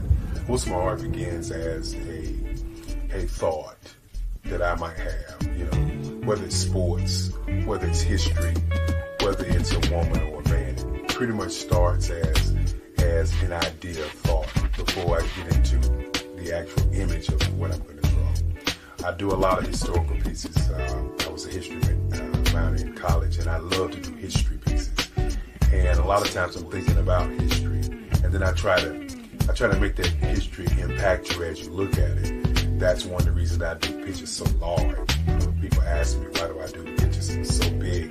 And I tell them, I want the piece to impact them as they're looking at it, to kind of dominate them, dominate their space. And most of my pieces I try to do off page. I don't try to do anything that's going to be in those four corners or in a square. And I want your imagination to be a part of the piece that you're looking at.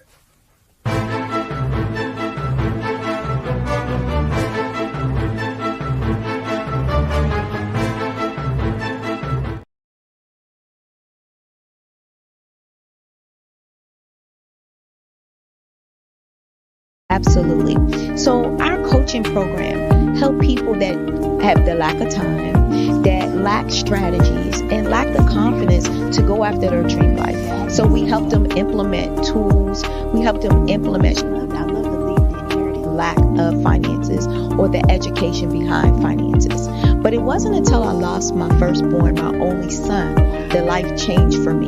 And where I was going after it all, living the corporate life, hit my 6-figure income, and living in my dream house with my dream man, driving my dream car. Wow. I nearly lost it all when I lost my son. And so I realized it only takes one financial catastrophe that can change your entire life. That's what made me start All New Beginnings. Because no matter what's going on in life, there's a new beginning. And because of that, we develop a program called Wise Minded. My little slogan is, don't just dream it, let's live it. If they want to connect with you or work with you, what is the best ways for them to be able to do that? Well, for my social media guru, you can connect with me on every single social media platform as Tanya T. Wallace.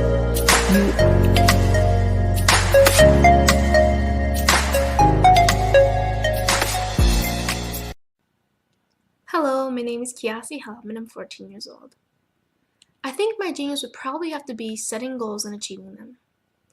I say this because ever since I was young, I always wanted to be an author, and at age 11, I ended up achieving this. But not only did I end up becoming an author, I ended up becoming a public speaker, a publisher, a business owner, all these great things. The name of my business is Written by Kids Publishing Company. I decided to start this company because I thought it was important for me to help kids my age express themselves through literacy and just achieve their own goals. Because to me, achieving goals is the best thing in the world to feel. It's you just achieving things and aspirations that you set for yourself. And I know that everybody is capable of this, because even if you don't end up achieving the goal, you still tried your best, and that's the most important thing. And everybody is capable of this because genius is common. Thank you.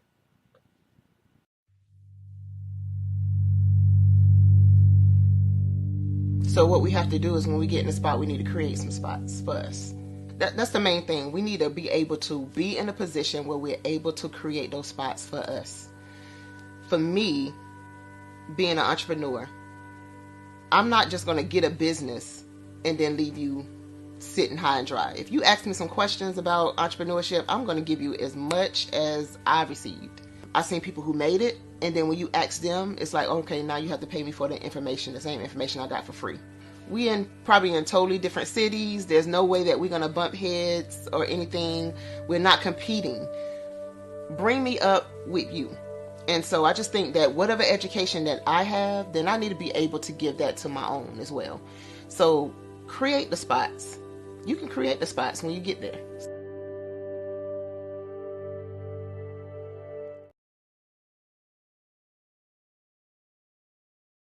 Hey guys, my name is Caden. I'm the CEO of Caden Teaches, and my genius is teaching kids about financial literacy. throughout my financial products, such as my financial flashcards, my activity book, and my newest project, my financial bus, which I bought. And on the bus, it has a mock bank where kids will learn how to deposit and withdraw money, a mock grocery store where kids will be able to learn how to have a family budget, and a mock stock exchange where kids will even be able to learn how to invest in stocks. Now, I decided to start teaching kids about financial literacy because I find that most kids graduate high school without even knowing the basics about financial literacy.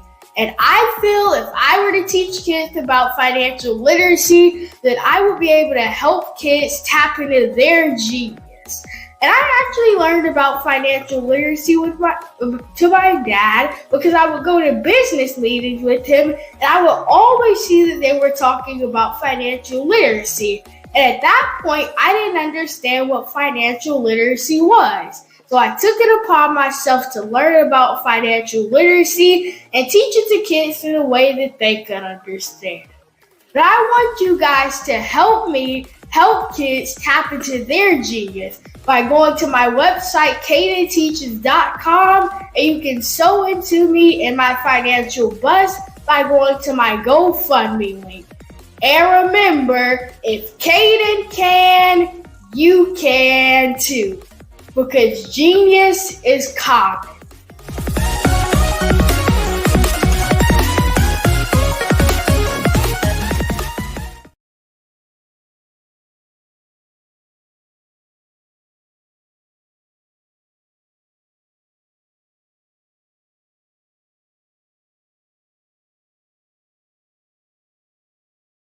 Sometimes you gotta hear the news from the Black perspective, and more specifically, Black publishers. And that's exactly why you have to download the Hey Tie app, the largest mobile app delivering breaking news, videos, and podcasts from 200 of your favorite Black publishers. Yes, 200 Black publishers delivering news as it happens, literally all in one app. Go to hayti.com or download the app in the Google Play Store or Apple App Store. It's completely free, along with information that you can trust, so go check them out. Hey everyone, it's Grant McGaw, CEO of 5-Star BDM and host of the award-winning Follow the Brand podcast and TV series, where I help you to build a 5-star brand that people will follow. My genius is personal brand development through intelligent communication and helping you achieve your business and career goals. I am a requested speaker on digital technology and brand development issues. I want to work with you to increase the value of your current opportunities while attracting new ones.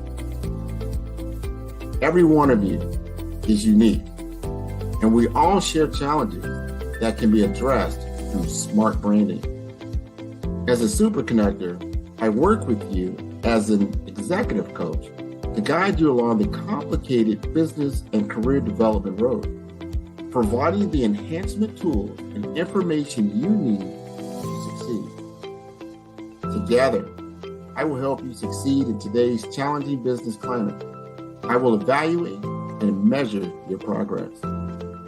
Best of all, I am right alongside you every step of the way. Build the brand called you. Genius is common.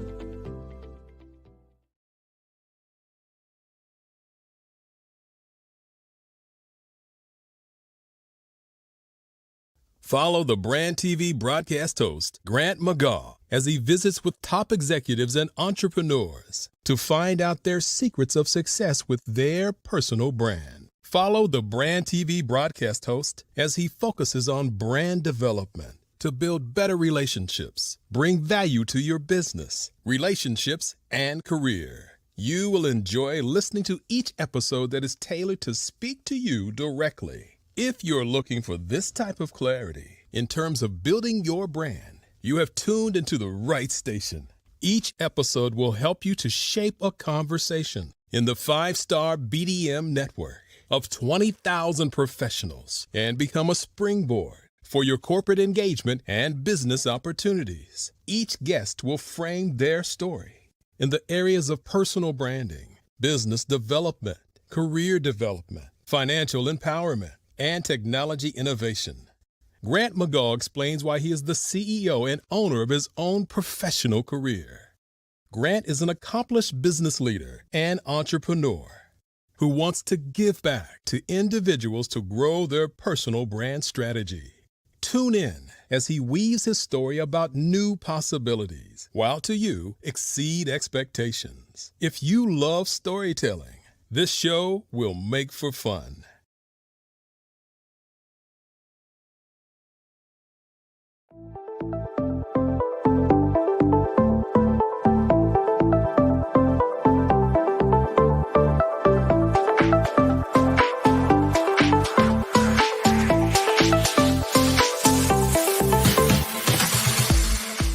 You need to be messaging and communicating to a lot more folks and getting them committed to you as a brand and feeling that you are trustworthy, as a subject matter expert, and for their needs and their pain points. That says, look, here are my pain points. Here's the problem that I have that I don't want, or the benefit that I want that I don't have. And Grant and Sydney understand that and are giving me information to be able to assist, in my eliminating those pain points.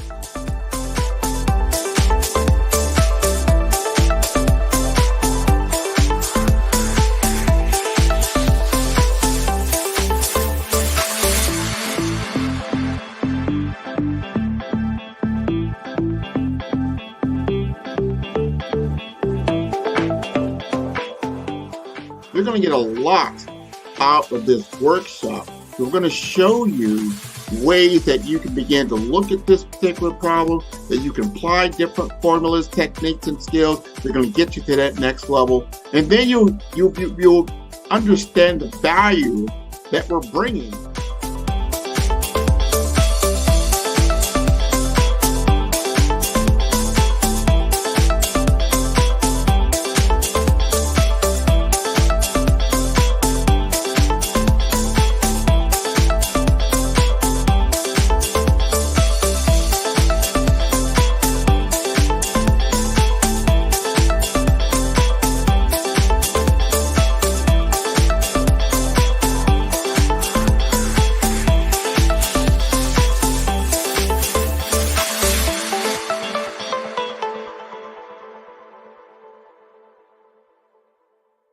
The Black Business Expo's mission is to raise funds for high school seniors going to college or K through 12 entrepreneurs.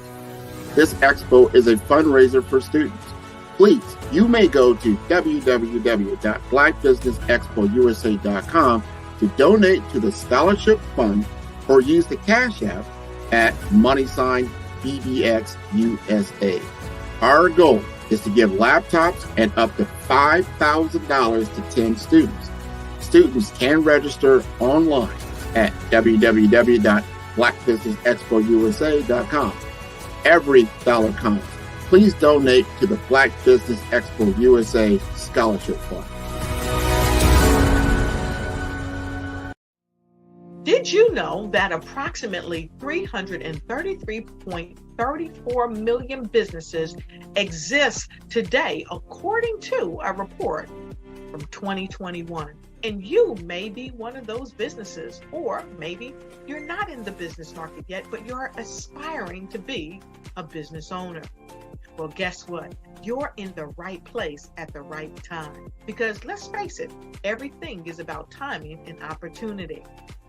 Hi, my name is Dr. Lotus Richey, and I'm the CEO and founder of the Lotus Richey Coaching and Consulting LLC, along with the Lotus Richey Ignite Show. 15 minutes of success with Dr. Lotus Richey, as well as books to boom your business and bring who you are. And today, I want to bring this amazing message to you about the Black Business Network and the Black Business Olympics. See, the Black Business Network and the Black Business Olympics is designed to help people just like you, that's right, that look like me, to take their business to the next level. Not just in your front yard or your backyard, but globally. The Black Business Network and Black Business Olympics is designed not to just help you survive, but to help you thrive. So join us today as we come together with businesses all around the world to support our students, our children, our young teens, our young entrepreneurs. What we do is we come together to help raise funds for students who are aspiring to be business entrepreneurs, who are aspiring and who are thriving in college. We endow them with a wonderful opportunity to gain scholarship of either a laptop or several thousands of dollars. And we invite you to help be a contributor to this amazing opportunity to help someone that looks just like you. So join us today at our website and let us connect with you and help you ignite and take flight in every area of your life on the Black Business Network and the Black Business Olympics. I'll see you on the other side.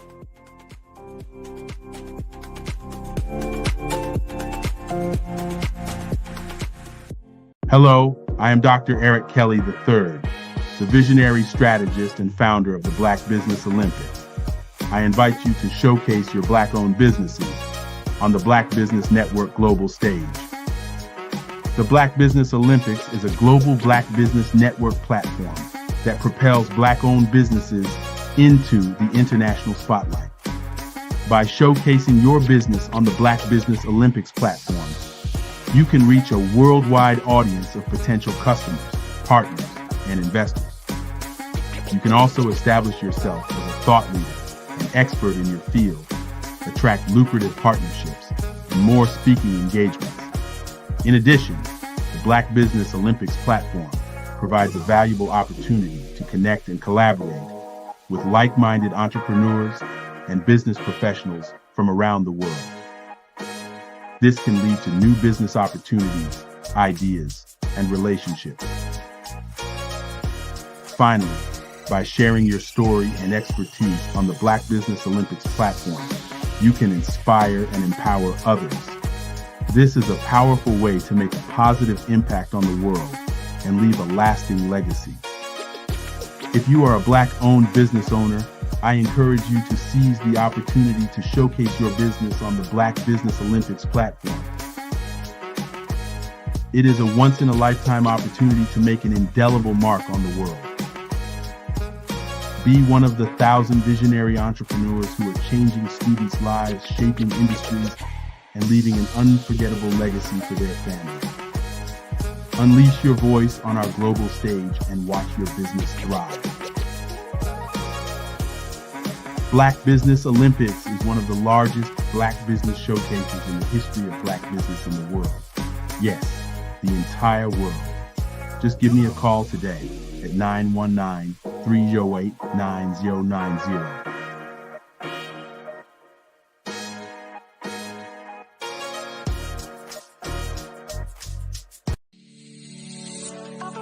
Did you know that our Black dollar only lasts for 6 hours in our community? Yet other communities, their dollars last for 19 to 30 days. The Black Wall Street Nation. Black Wall Street Nation. Yes, that's why we created the Black Wall Street Nation. Black Wall Street Nation is a centralized directory available to all Black businesses across the world. It was created for businesses like you, the ones that want to start and the ones who have a dream that have already started, such as businesses like Drop in a Bucket Productions, Valito Foods, Sugar Tea Branding Firm, All the Dazzle, Bun Cakeaholic, Miss Riot, and you. We'll have marketing, seminars, and some funding coming soon just for you. So, we want you to come and join us. www.blackwallstreetnation.com. See you there.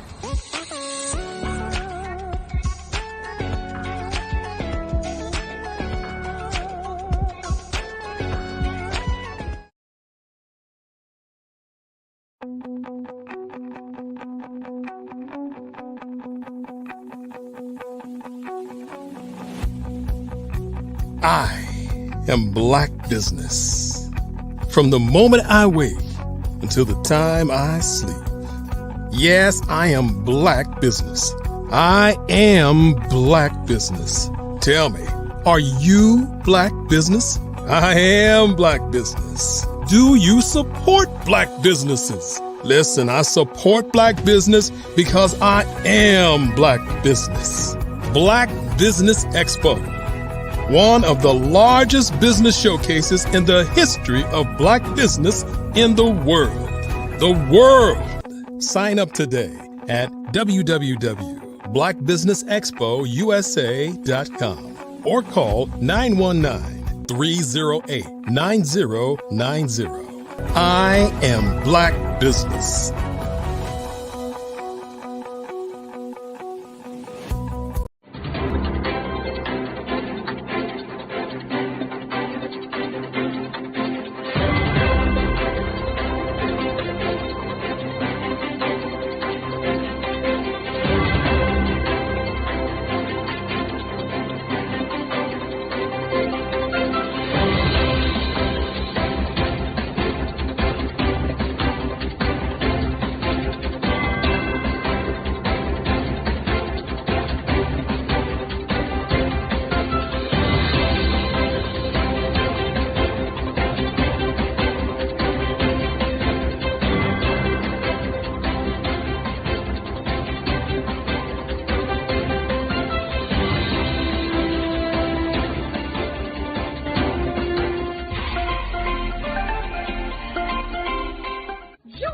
Dr. Eric Kelly III and a host of phenomenal speakers from all around the globe for this 7-day virtual event that you don't want to miss.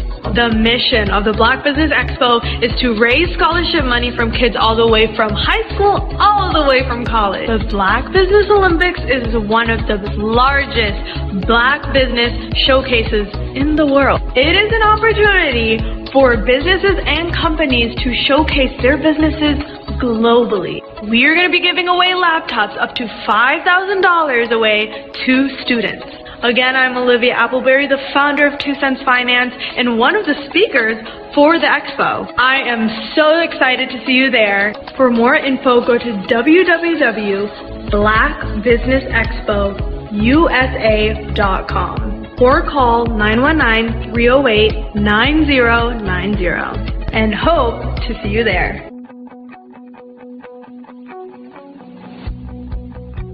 I am Black Business. From the moment I wake until the time I sleep.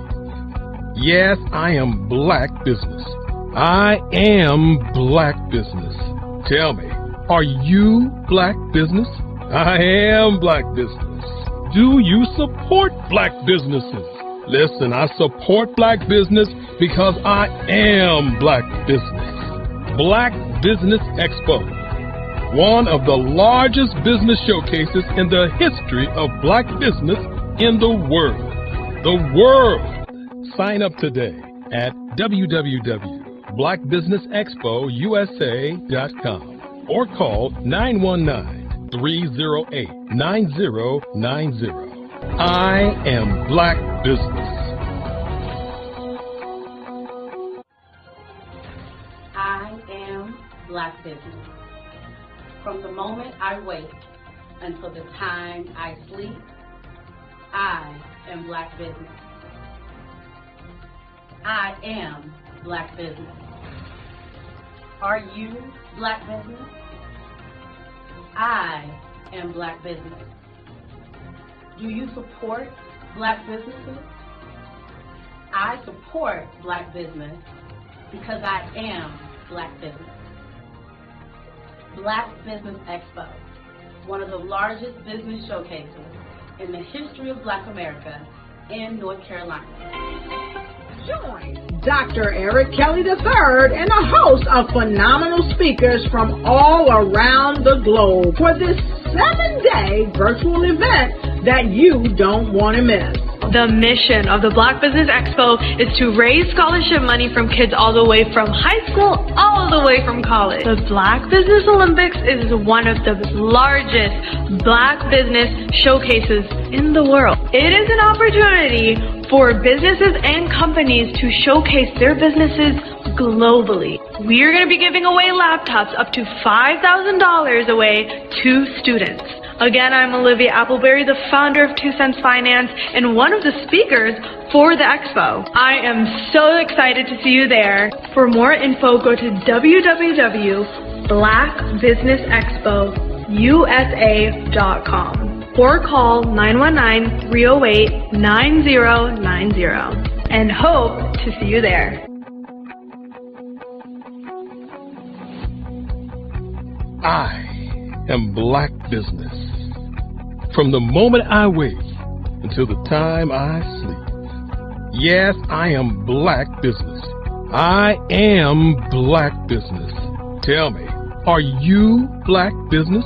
I am Black Business. Do you support Black businesses? Listen, I support Black business because I am Black Business. Black Business Expo, one of the largest business showcases in the history of Black business in the world.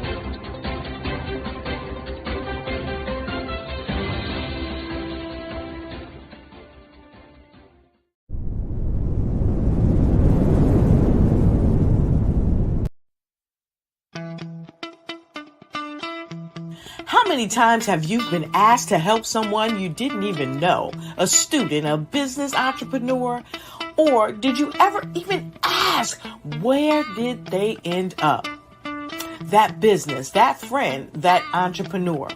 Well, just maybe they ended up in a gang, bankrupt, homeless, or worse, dead. Maybe they turned to crime, drugs, and alcohol. Did you ever wonder? Did you destroy their dream, or was your life always so easy? At the Black Business Olympics, we started a movement to help students complete. Give them hope and foster success. Help them to leave their dreams of providing laptops, computers, and up to $5,000 in scholarship funds. Today, we ask you to help a student, a business owner, or an entrepreneur to realize their dream by sponsoring them, supporting them, and buying from them. Consider this. With $1.6 trillion in our Black community, we only ask for a small donation for our students, our businesses, and our entrepreneurs. And you can change a life today. So I ask you, what are you going to do? Sit on the sideline and watch our students in high school be losers, miss out on their dream from lack of resources? Or are you going to donate to the movement and change their future and yours as well? Give us a call today at 919-308-9090. Change their life by investing with action to the Black Business Olympic Fund. The Black Business Olympics, one of the largest business showcases of Black business in the history of the world.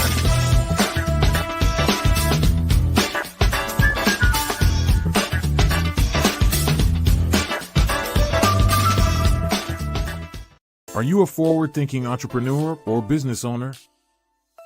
The world is changing faster than ever, and it's time to pivot and adapt to the future.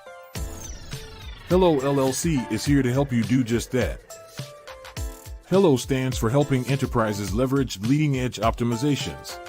Our innovative solutions can streamline operations, reduce overhead costs, and give you a competitive edge in a market projected to reach $5 trillion by 2030. By pivoting to the metaverse, businesses can tap into a rapidly growing market that is projected to be a significant part of daily life for 25% of Americans by 2026. As a full digital metaverse agency, the Hello LLC can help you create custom solutions to streamline operations, increase productivity, reduce costs, and drive brand recognition. Why should you pivot to the metaverse with the Hello LLC? By leveraging cutting-edge technology, you can provide immersive experiences for your customers, expand your global reach, and unlock new revenue streams. Contact us today to make the pivot.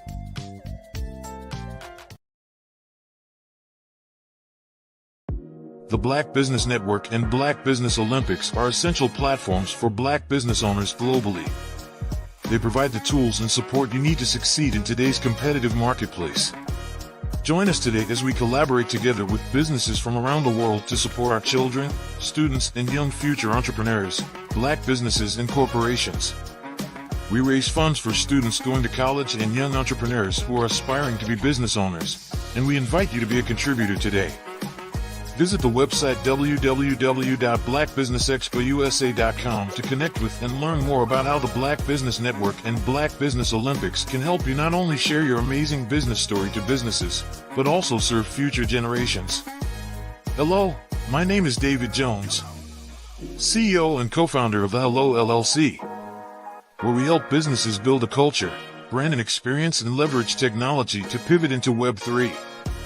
Join the Black Business Network streaming live into Roku, Metaverse, STEM City, Black Multiverse Enterprises, Hulu, YouTube, iHeartRadio, Apple, Facebook, LinkedIn, Spotify, Twitch, and Google Podcasts.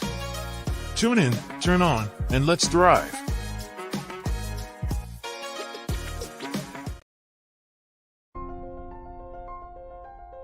What if you could build your own city?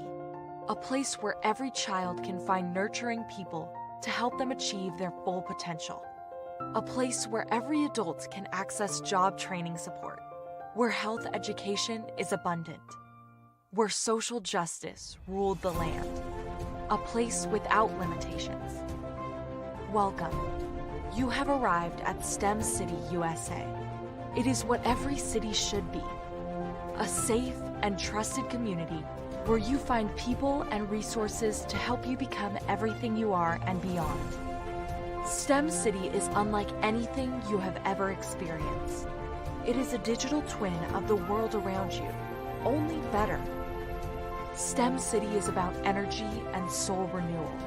It is more than a digital world. You can almost feel the power of live cultural events, music, and theater. STEM City promises a better future for children with caring mentors and hands-on activities with dedicated tutors to support our youth. STEM City is your passport to a healthy lifestyle with weekly events addressing our community's many issues. STEM City is your financial well-being with helpful information on wealth management, career advancement, job training, and so much more. STEM City is the community you deserve. It is the city where your dreams can come true. STEM City USA, a place in the sky that is accessible to all who reach for the stars.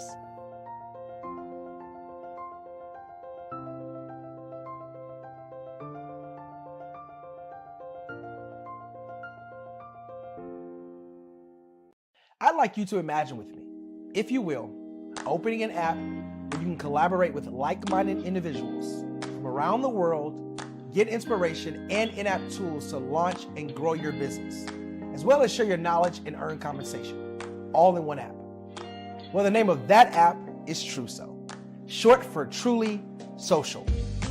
Hi, I'm Matthew Newman, the founder and CEO of Truso, a new concept in social media. Truso is designed from the ground up to be a platform that's both social and empowering for all its users. How exactly do we do that? I'm glad you asked. First, Truso brings the world together via video. Psychologists assert that video provides a significantly more effective connection than audio only. When you enter a community on Truso, you're face-to-face. Second, on Truso, you don't have to have 1 million followers to monetize. Our business model allows all hosts and moderators to monetize, no matter the size of your following, by 1, producing fee-based content, and 2, inviting others to join the platform as subscribers.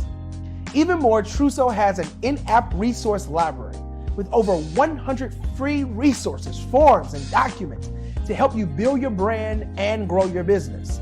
Third, Truso is inclusive. The deaf and hard of hearing communities make up 360 million people worldwide. Unlike audio-only apps, Truso embraces this community, providing a networking platform that allows them to participate via video and closed captioning. We even have a deaf and hard of hearing foundation in the works as well. Fourth, Trousseau is both social and safe. We refer to Trousseau as a virtual extension of the beauty shop, barbershop, and brainchild of the community.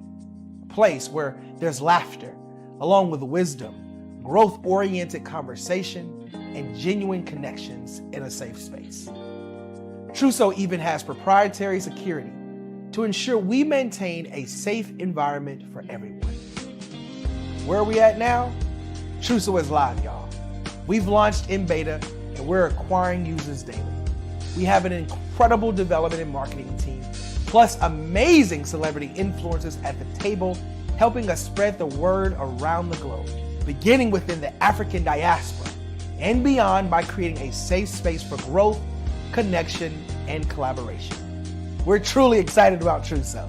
We've created something special for which there is a global market. And we invite you to embark on this journey with us as a shareholder. The future for Trousseau is truly bright. Join us and let's go there together.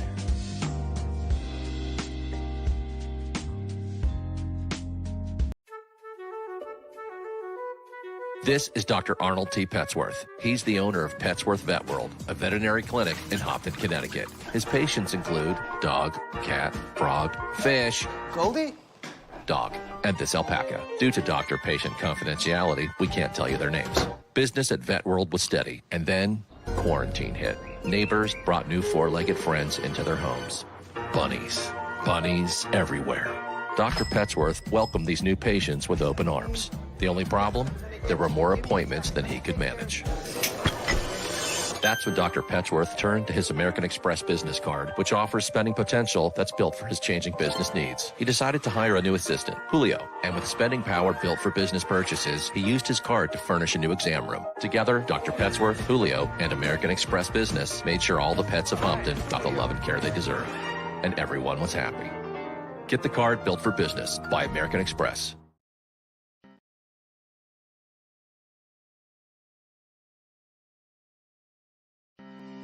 Are you aware that showing off your expertise can gain customers and position you as an expert in your industry? Consumers need confidence to purchase, so let us showcase your knowledge by interviewing you for a 3 to 5 minute video. We'll position you as an industry expert with a customized interview-style video, and for a limited time, we'll cover all production costs. Click this ad or call now for all the information. You'll want to experience the same 5-star service our customers love. So take advantage of this one-time offer. Click this ad or contact us now.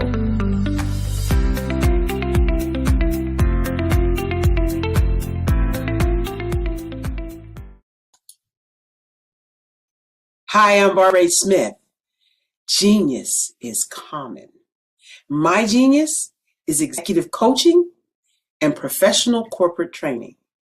As the master executive coach and corporate training ambassador for the Genius is Common movement, I help business owners craft their stories in such a way that you know exactly what they do, what they have, and what they bring to the table. Many times as business owners, we are asked, so what do you do for a living? And we could be crushing in our businesses, but we're not quite sure exactly what to say in a short amount of time. Well, I help you take those stories that are the reason why you're in business and why you're so passionate about your business and craft them in such a way that people are drawn to you as opposed to being repelled by you. Because every conversation, every time you talk to someone about your business, you are excited about it. But are you really conveying what you do, what you have, and what you bring to the table? And do really people understand why you care so much and why they should care that you have the solution to their problem? Well, I'm here to help you with that. As a master storyteller, I can help you with your stories and spin them in such a way that they are intriguing and fascinating. People want to listen to you talk about your business. That's why At the Genius is Common movement, I am the master executive coach and professional training ambassador. That's my genius. And genius? Oh yeah, it's common. Did you know women represent just 3% of Fortune 500 CEOs and less than 15% of corporate executives at top companies worldwide? Have you wondered what the secrets are to getting into the top ranks, whether in the private or public sector? Do you want to figure out how to stop being held back in your career or passed over for promotion? Then you're in the right place. Hi, I'm Dr. Madeline Ann Lewis, President and CEO of the Executive Women's Success Institute. I have decades of experience in the military, the federal government, and corporate America, and my mission is to help women succeed and tap into their full potential. I want to reach 1 million plus women around the world to become the leaders they are meant to be. So if you want to move into a management or executive level position, or maybe you are a female veteran transitioning out of the military into business entrepreneurship, then reach out to the Executive Women's Success Institute at 301-693-3284. Let us get you on the fast track to success.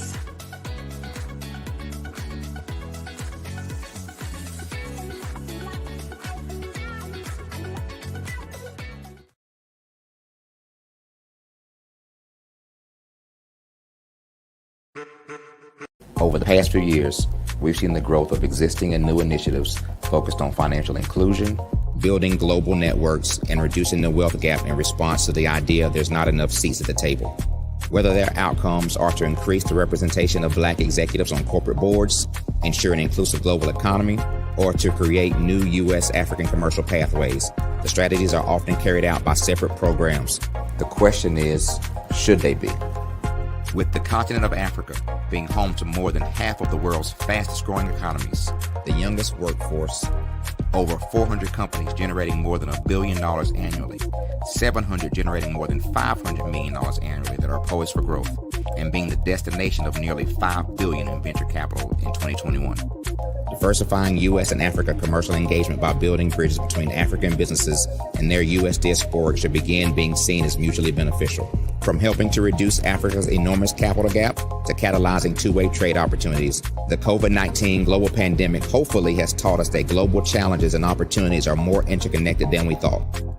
During the pandemic, African companies like Unicorn Flutterwave, insurance provider Reliance Health, ride-hailing app Yasir, and 54Gene, the continent's first bank of DNA on people of African descent, proved that when African companies have access to networks, capital, and information, they grow big, grow fast, and create solutions that are valuable to the world.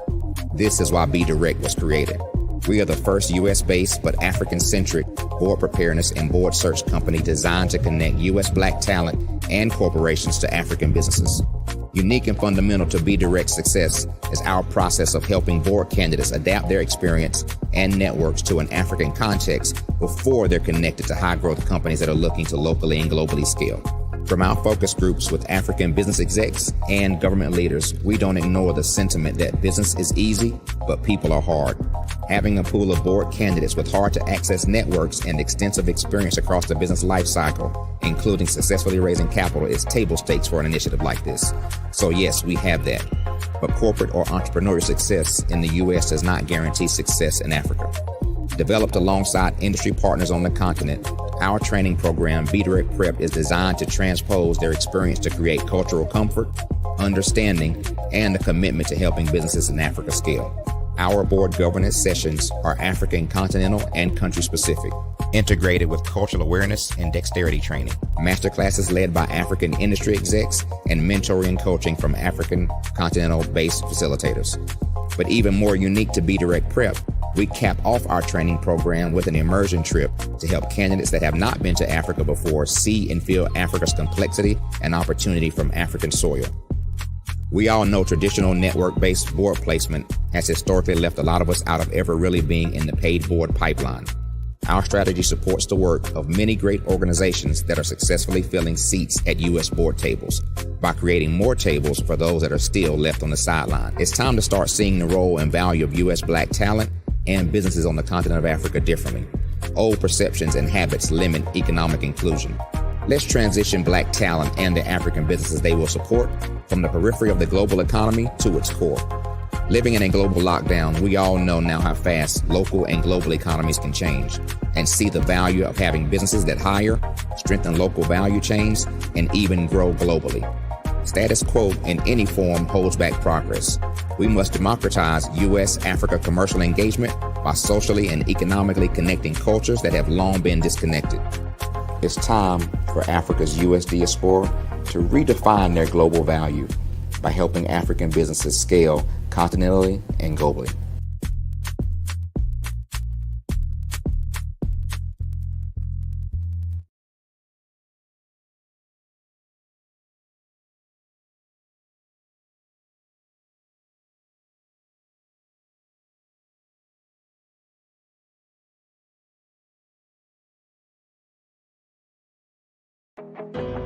I am Black business. From the moment I wake until the time I sleep, I am Black business. I am Black business. Are you Black business? I am Black business. Do you support Black businesses? I support Black business because I am Black business. Black Business Expo, one of the largest business showcases in the history of Black business in the world. Sign up today at www.blackbusinessexpousa.com or call 919-308-9090. I am Black business.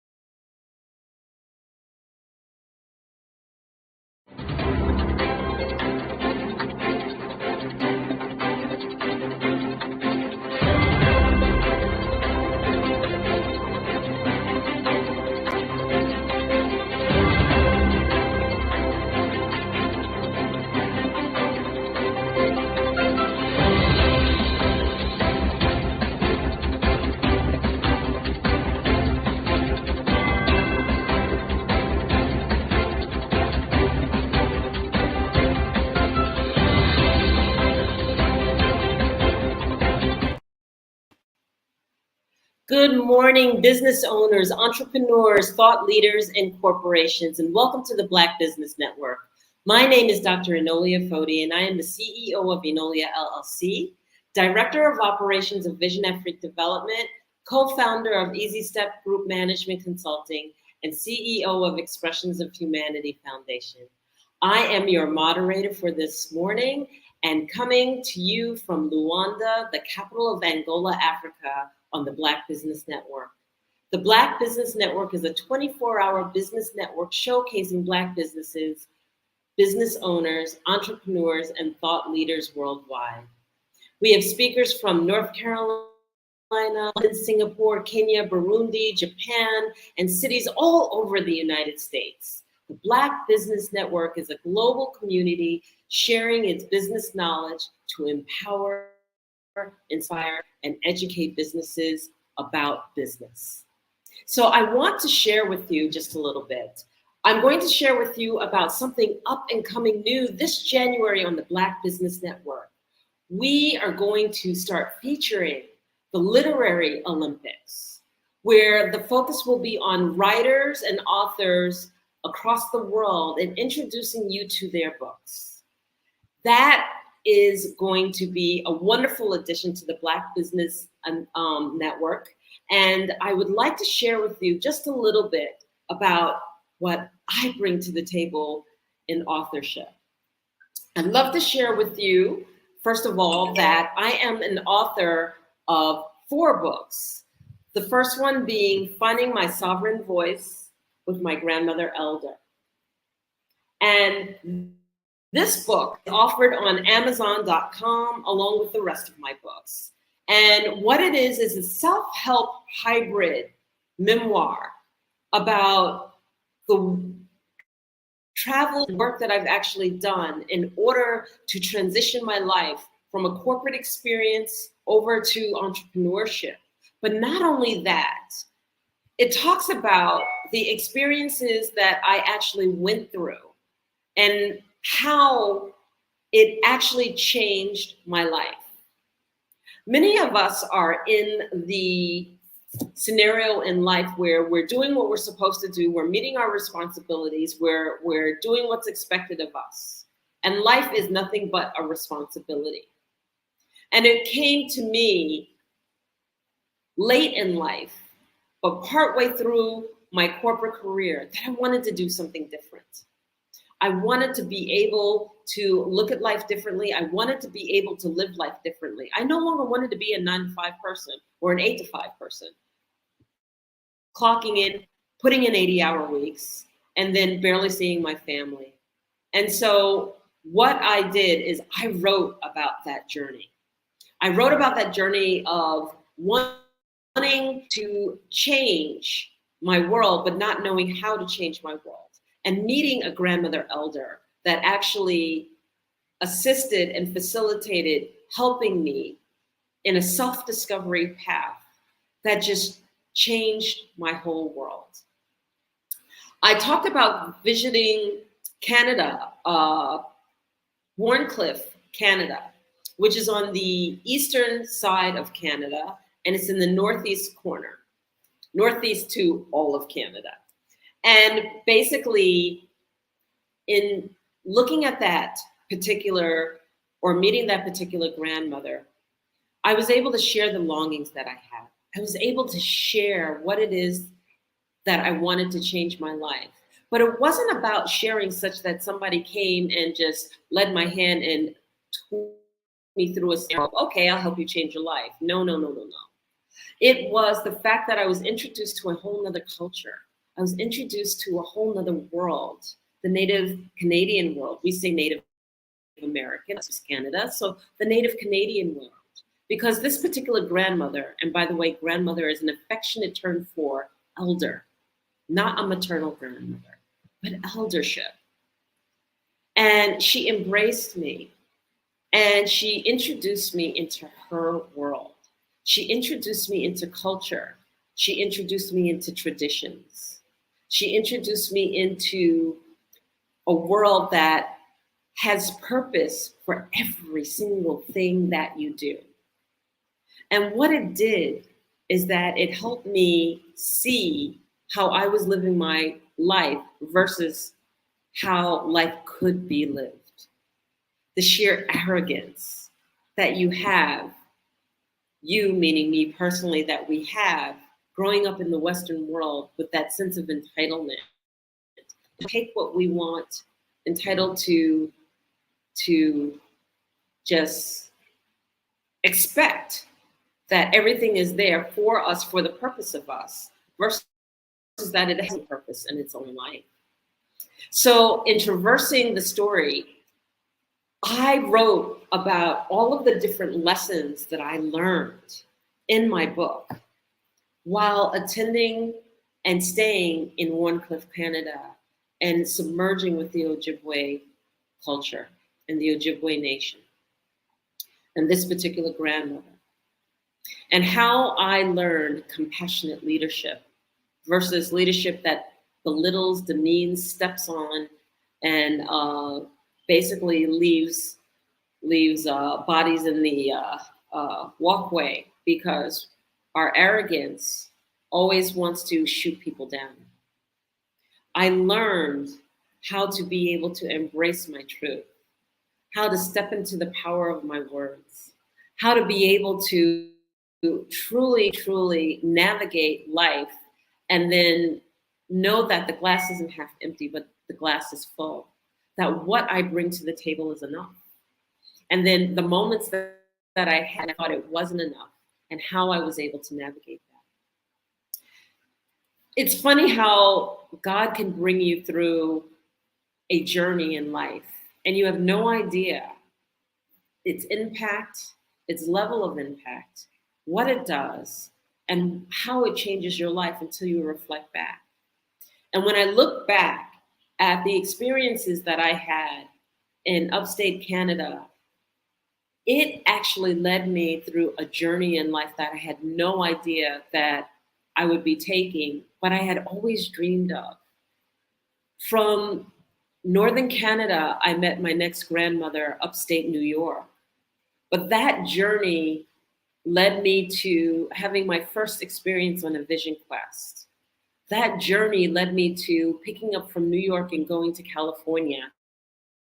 There, launching as an entrepreneur my business, and my business that spanned in the first year 22 states and 4 countries later, where I traveled all the world teaching and expressing and what I had learned from the indigenous as the foundation of my program. So in this book, How I Found My Sovereign Voice with My Grandmother Elder, it truly, truly expresses the journey and the lessons in the journey. And if you can learn from the lessons in my life, then you will truly, truly enjoy this book, because the lessons are shared.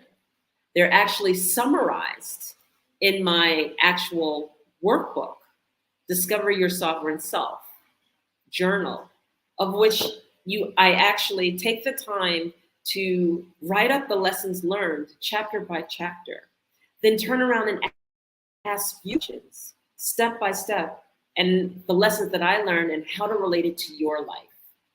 And then in relating it to your life, then you're able to journal in this particular book how it relates to your life, how it's different in your life, or how it's relatively the same. In the journal, I give you affirmations every day. And why affirmations? Because we know that affirmations, it's been scientifically proven, do actually change people's lives. The repetitiveness of the words impacts us all the way down to the DNA and to the mitochondria level. And if you don't know much about this, then I suggest that you go to my YouTube site and listen. I have some very explicit and very clear teachings about affirmations and how they can impact you in a scientific way. It's also shared by Billy Carson, too. He does an excellent explanation of it. That affirmations, and the first one that came from Africa, done by Queen Mayat. So the literary world, if you are a part of it, you'll really, really enjoy sharing on the Black Business Network and all of the things that you can bring to bear in sharing your book to those who are out there ready to listen. I also want to share about one of my other books. It's called The 30-Day Program to Conscious Living, and it's called Know Thyself. And in sharing Know Thyself, this book is also a launch in a program, self-help to conscious living. Why conscious living? Because we tend to get caught up in patterns and stuck in a world where we're constantly doing the same thing over and over and over again. And what happens is that we go into autopilot. We go into autopilot in our lives. And in going into autopilot in our lives, then what happens is that you're busy rushing through life. Does this sound familiar? Especially those of us who live in the city, because I was born and raised in New York City originally. And so in the morning, and it wasn't about, the quality of life versus that I had to do things quick, fast, and in a hurry, because if I didn't do them quick, fast, and in a hurry, then somebody might beat me to it. I had to be at work on time because there's always people waiting in line for your job if you weren't on time, and if you were tardy, or if you didn't meet your responsibilities for that position. So I learned to do everything fast, quickly, even in my decision making. But what happens is that when you get outside of the city, you realize that you're moving so much faster than the world around you. And you've forgotten how to slow down. That slowing down isn't a fact that just like you, I like to do things fast, I like to do things quickly. Slowing down is quality of life. Not how quickly I can get things done. And almost that's like quantity of life, but quality of life. That it's okay to take time and take pause in understanding how I think and how I come to the decision that I make. And in a world where we are bombarded with media all the time and noise all the time, it's imperative for us to sometimes take pause, take a breath, understand why I'm doing what I'm doing, why it's important, and be conscious of the fact that I choose to do this and that it has a purpose, and to really take time to understand that purpose in its entirety. So when we take time to actually take pause, then we're allowing our conscious to actually move forward, to actually be present in the moment. And this is important because many of us, oh yeah, well, I can move quickly and I can move fast and I'm present. And then the point is you're not present. When we're multitasking, I could be on here and I could be speaking to you, but meanwhile, I'm also checking my phone and I'm texting over here and my attention's drawn here, here, here, here, here, here, and here. I'm not present. I'm not speaking to you. A part of me is, and another part of me and my thoughts are somewhere else. That doesn't work. It doesn't work for quality of decision making. It doesn't work for the quality of time needed to think through a process or to focus. Something about the time that we're in now doesn't afford many of us the opportunity to focus on what's necessary. And the world is actually set up so that you don't focus. Why? How many media people and marketing people are telling you right now that if you don't express it in 30 seconds, then you've lost people's attention span? That's because people have lost the capability of being able to focus for long periods of time. And in order to make a quality decision, in order to transcend anything, it takes focus, it takes time, it takes creativity, and it takes silence. Sometimes just silence.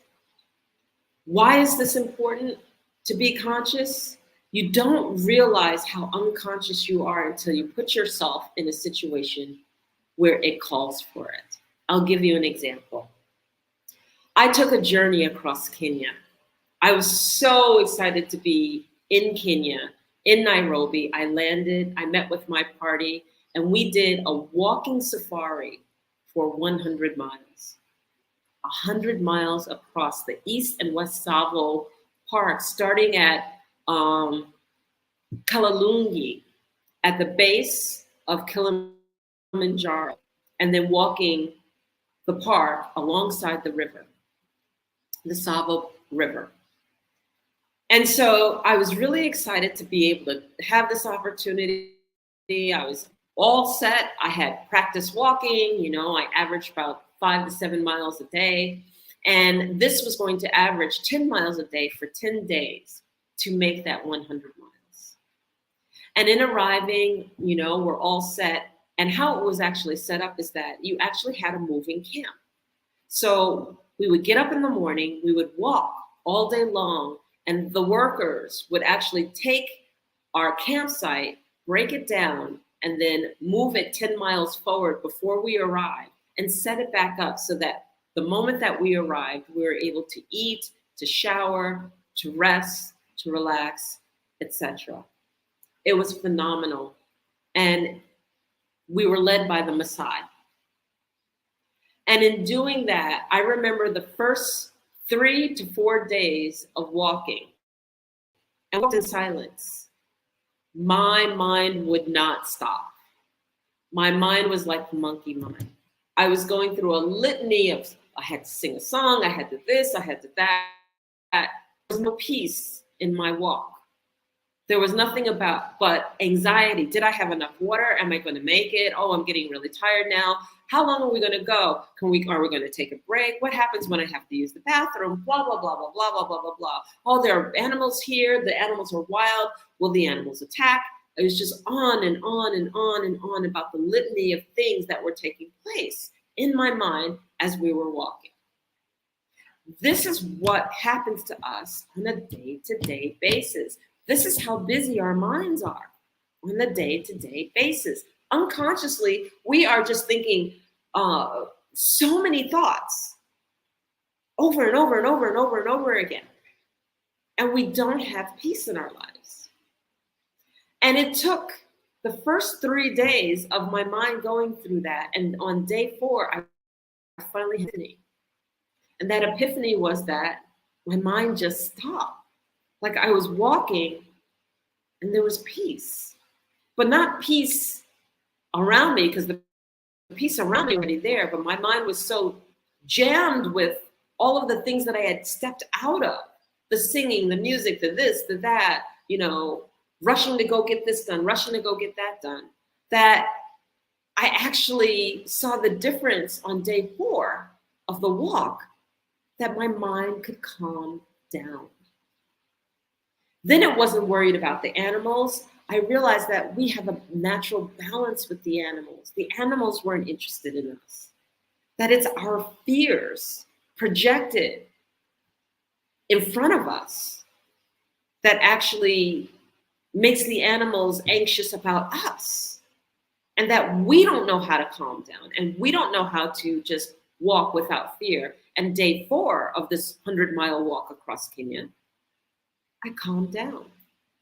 I found a rhythm of walking, a rhythm of peace. And instead of my mind going crazy with monkey, I started to notice. I noticed that there was an eagle flying overhead and following us. I noticed that the animals weren't interested in us. They were just herds. And they looked at us as if we were another herd. And they just moved out of the way of us, and we moved out of the way of certain animals. And we were just in a balance and in a peace with the land. To be able to walk within 30 feet of a hippopod playfully playing in the water, with hippos being some of the most dangerous animals ever if you piss them off. To be able to walk and see a cheetah take down a crocodile and just watch. And then be able to actually get within 10 feet of that crocodile after the cheetah left to see it. To be able to understand that the land itself has a vibration, and that I was feeling better and better and better every single day, being in nature and being else, and saying, wow, what is going on here? Like there's a natural peace, but a natural lifting of my spirit. Being in the wild and being outdoors and being on the motherland, the land of my people, the land that I know, the land that I now call home. Walking consciously is not only just being self-aware, it's actually being in alignment and balance with everything that's around you. It's acknowledging the fact that everything has energy and that everything is capable of speaking to you and has a wisdom if you open your heart and you just listen. We go through our days and our busyness and our craziness and the monkey mind, and we don't listen. We're unconscious. We go through the motions, and we're missing something so fundamental and so grand in the scheme of all things that we call this world.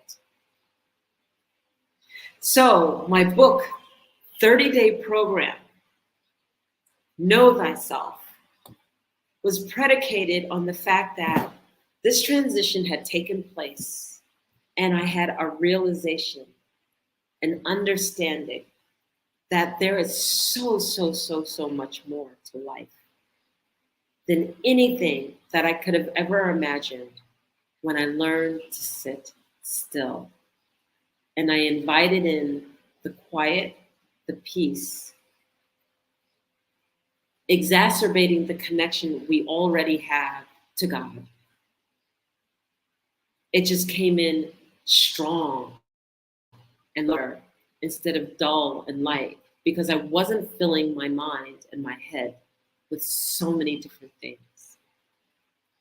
So my book is also accompanied with 30 individual videos, one for each day, so that as you do the 30-day program, you get a video and you get to read out of the book what should take place for that day.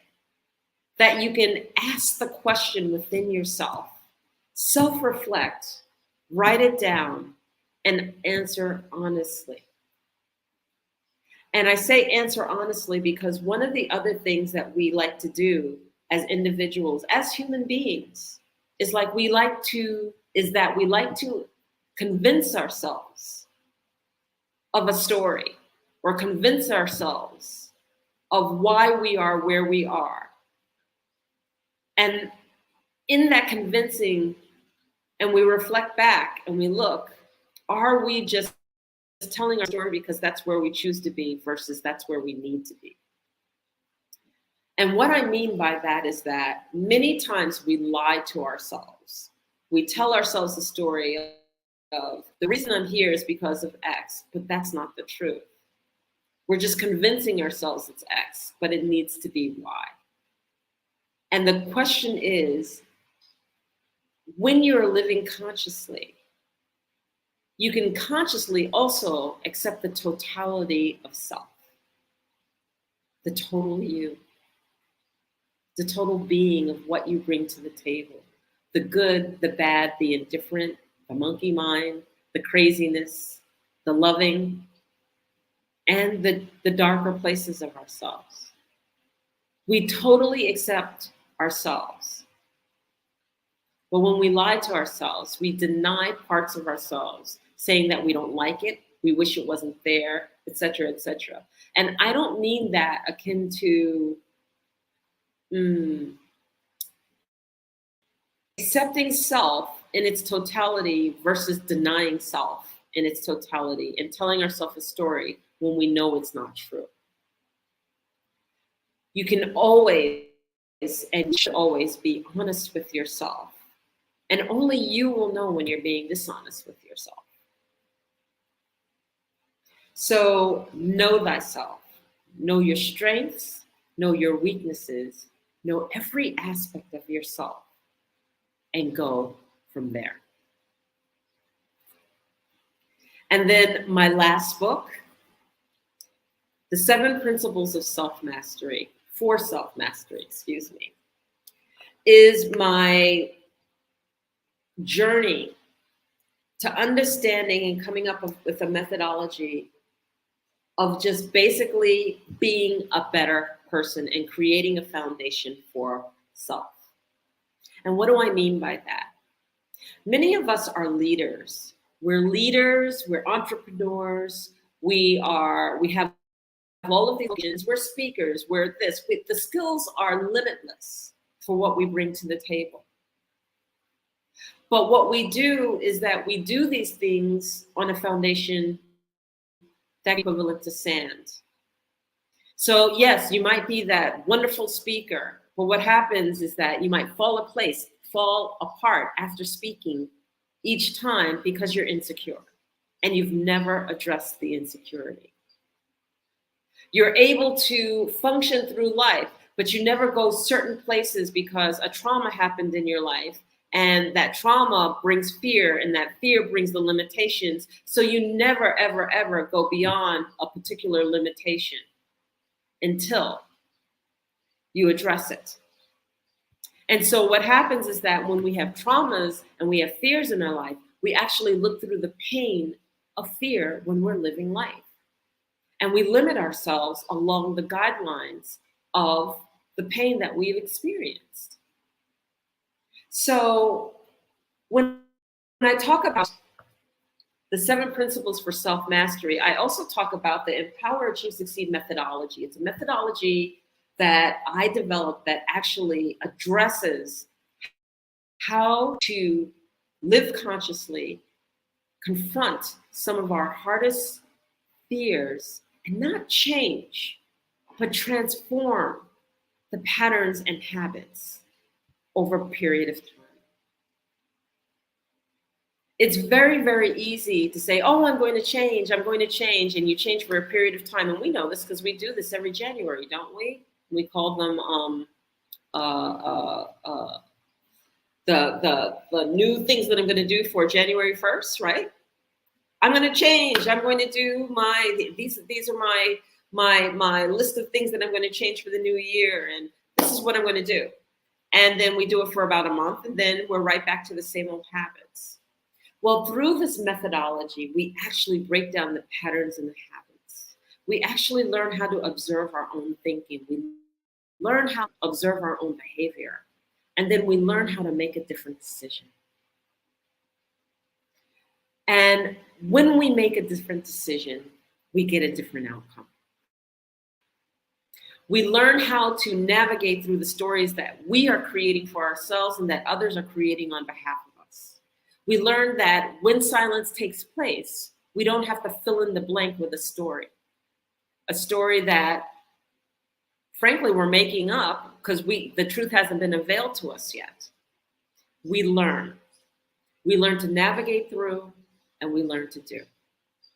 So if you're interested in any of the books, you can find me on Amazon.com. You can also find me on my website, www.enolia.live.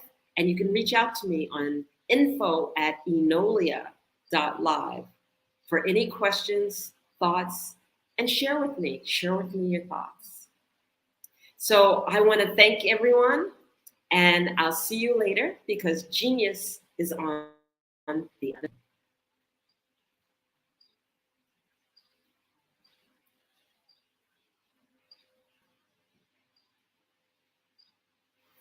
Hello, ladies and gentlemen. Allow me to introduce myself. My name is Tara Bush, and I am the co-founder and COO of the Hello LLC, where our mantra is helping everyone live life optimally. And more importantly, helping entrepreneurs leverage leading-edge optimizations. We help businesses build, brand, automate, and pivot into the future. With over 22 years of corporate C-level experience, I carry a wealth of knowledge and expertise in my professional portfolio. My professional journey has encompassed various facets of business, executive leadership, project management, marketing, systems, space planning, and strategy implementation. I have had the pleasure of partnering with and managing multi-million-dollar projects for the top Fortune 500 companies, prestigious universities, and well-known sports teams around the world, like ExxonMobil, Apple, Samsung, Citgo, HP, Ziegler-Cooper, the Houston Astros, the Dallas Cowboys, Bank of America, and Vanderbilt University. What fuels my drive is a passion for innovation and creativity that knows no bounds. I thrive on pushing the boundaries and thinking outside the box to bring fresh, ingenious ideas to the forefront. I turn visions into reality. As a leader, I am a steadfast advocate for integrity and creativity.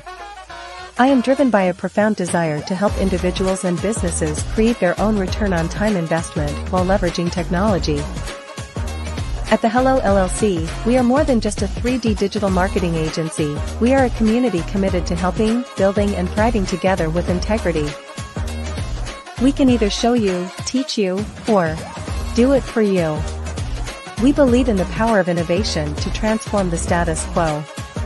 My fellow professional powerhouses, in the spirit of abundance, I firmly believe that there is enough prosperity in this world for all of us to thrive together. So, I invite you to make the pivot because the future is already here.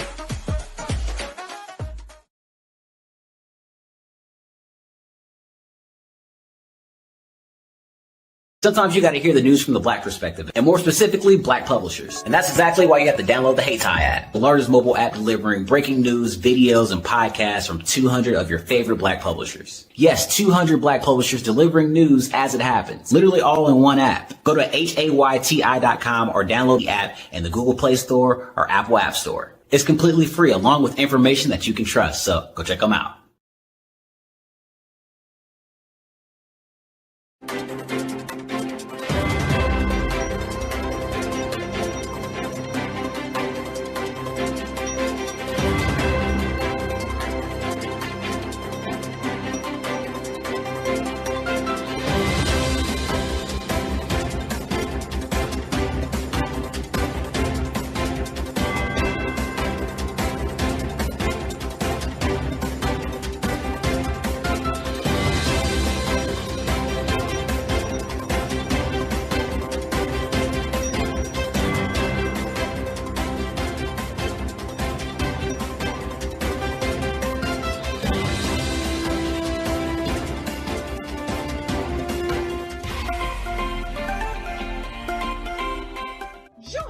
Dr. Eric Kelly III and a host of phenomenal speakers from all around the globe for this 7-day virtual event that you don't want to miss. The mission of the Black Business Expo is to raise scholarship money from kids all the way from high school, all the way from college. The Black Business Olympics is one of the largest Black business showcases in the world. It is an opportunity for businesses and companies to showcase their businesses globally. We are going to be giving away laptops up to $5,000 away to students. Again, I'm Olivia Appleberry, the founder of 2 Cents Finance and one of the speakers for the expo. I am so excited to see you there. For more info, go to www.blackbusinessexpousa.com or call 919-308-9090 and hope to see you there. I am Black Business. From the moment I wake until the time I sleep. Yes, I am Black Business. I am Black Business. Tell me, are you Black Business? I am Black Business. Do you support Black businesses? Listen, I support Black business because I am Black Business. Black Business Expo, one of the largest business showcases in the history of Black business in the world. The world! Sign up today at www.blackbusinessexpousa.com or call 919-308-9090. I am Black Business. I am Black Business. From the moment I wake until the time I sleep, I am Black Business. I am Black Business. Are you Black Business? I am Black Business. Do you support Black businesses? I support Black business because I am Black business. Black Business Expo, one of the largest business showcases in the history of Black America in North Carolina. Sign up today at www.blackbusinessexpousa.com or call 919-380-9090. I am Black Business. I am Black Business. From the moment I wake until the time I sleep, I am Black Business. I am Black Business. Are you Black Business? I am Black Business. Do you support Black businesses? I support Black business because I am Black business. Black Business Expo, one of the largest business showcases in the history of Black America in North Carolina. Sign up today at www.blackbusinessexpousa.com or call 919-380-9090. I am Black Business. I am Black Business. From the moment I wake until the time I sleep, I am Black Business. I am Black Business. Are you Black Business? I am Black Business. Do you support Black businesses? I support Black business because I am Black Business. Black Business Expo, one of the largest business showcases in the history of Black America in North Carolina. Sign up today at www.blackbusinessexpousa.com or call 919-380-9090. I am Black Business. I was born in a little village on the island of Haiti. Many deadly diseases pounded me. It is as if they were on a mission to end my existence on this earth. I refused to give up. In 1983, I left Haiti and came to the United States of America. And I came with $5, 2 shirts. I didn't speak in English. I came to Atlanta. I got a job. I was a doorman. I was a doorman with a dream. What I used to come on stage. I'd rehearse this moment that I'm standing in front of you. That's the power of a dream. Maybe today is the day you begin acting as if you already have it. And then step out with full force. Take a risk. No condition is permanent. Don't let your situation distract you. You are chosen. You are called. You are born for a purpose in this life.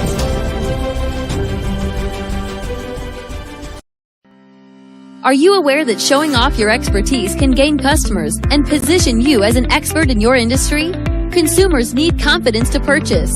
So let us showcase your knowledge by interviewing you for a 3 to 5 minute video. We'll position you as an industry expert with a customized interview style video, and for a limited time, we'll cover all production costs. Click this ad or call now for all the information. You'll want to experience the same 5-star service our customers love. So take advantage of this one-time offer. Click this ad or contact us now.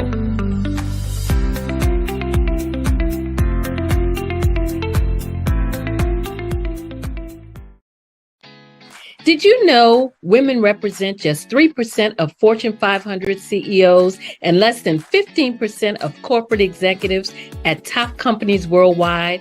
Have you wondered what the secrets are to getting into the top ranks, whether in the private or public sector?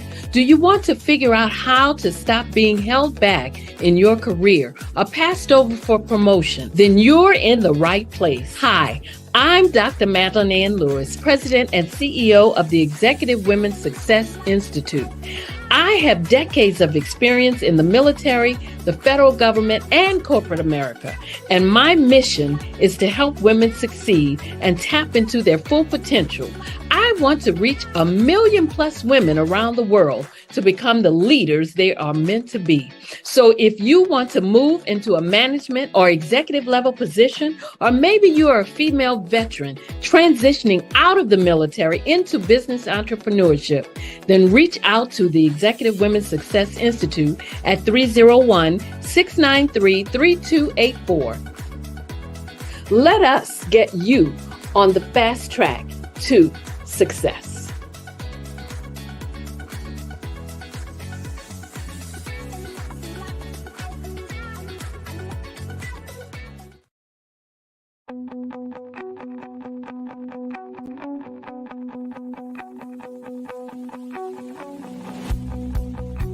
I am Black business. From the moment I wake until the time I sleep.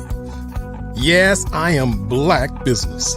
I am Black business. Tell me, are you Black business? I am Black business. Do you support Black businesses? Listen, I support Black business because I am Black business.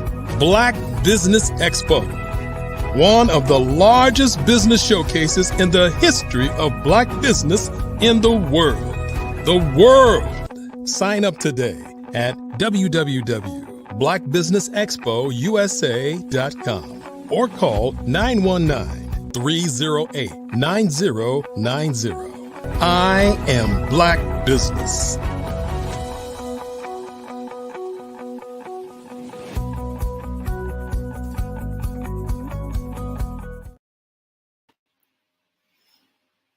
Hello and good morning, everyone. Good morning to the business owners, entrepreneurs, thought leaders, and corporations. Welcome to the Black Business Network, and my name is Dr. Enolia Foti. I am the CEO of Enolia LLC, Director of Operations for Vision Africa Development, co-founder of Easy Step Group Management Consultancy, and CEO of Expressions of Humanity Foundation. I am your business moderator for this morning, coming to you from Luanda, the capital of Angola, Africa, on the Black Business Network. The Black Business Network is a 24-hour business network showcasing Black businesses, Black owners, entrepreneurs, and thought leaders worldwide.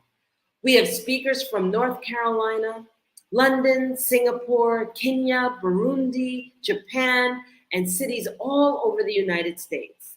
The Black Business Network is a global community sharing its business knowledge to empower, inspire, and educate businesses about business. And it brings me great pleasure to introduce a keynote speaker, Erica Jo Robinson. Erica Jo Robinson is just an ordinary woman called to do extra things, but her calling by no means made her life any easier. She has been through enough things in life that she feels qualified to stand amongst those who are qualified to share. She also knows you are a raw material of everything you ever wanted to be. It is under great duress that she is face to face with the very essence of who she is. She is proud of what she finds, and other times, not so much. If you ever felt like God crushed you in one hand and sustained you in the other hand, then her message is for you. She is a stage 4B, and let me see if I can get this correct, adenocarcinoma survivor. Ironically, it seemed when her life was just beginning, she was closest to death. She was living so good that she felt no symptom of cancer that I could recognize, but had both COVID and cancer at the same time and was practically asymptomatic. After surgery, recovery was long and hard, but in these moments, she would have the clearest picture of herself, her true self. She wants and needs to share her deepest thoughts while she was in the refining moments, not only during her first cancer diagnosis, but also her second. While in the valley of pain, a decision she realized her purpose was grander than she could ever have imagined. She is the guardian, she is the change, she is both the lock and key. Ms. Erica Jo Robinson is a best-selling author or co-author in the HER, Her Story, TOO 2 anthology book collection by Carol Wilson, and aspiring public speaker and point blank. She has been trained and fortified by life's lessons, and finally, she feels ready to step forward. I present to you Erica Jo Robinson. Good morning. How are you? I am fine. It's so nice to have you here. It is a pleasure to be here every single time. Wonderful, wonderful. Okay, I'm getting a slight echo. I don't know if you can hear that. I can hear you, yes. Okay. So lovely to have you here, and there's so many things that I want to ask you. So first of all, let's start off with where you're located from and where you're from. Talk to us. Well, I am a Jersey girl, born and raised, and I have been in Jersey. I left Jersey probably at about 15 or 16 years old, moved to Pennsylvania, and grew up in the Poconos, graduated high school from the Poconos, and then did the military. And now I'm here in Virginia, in a small town called Henrico.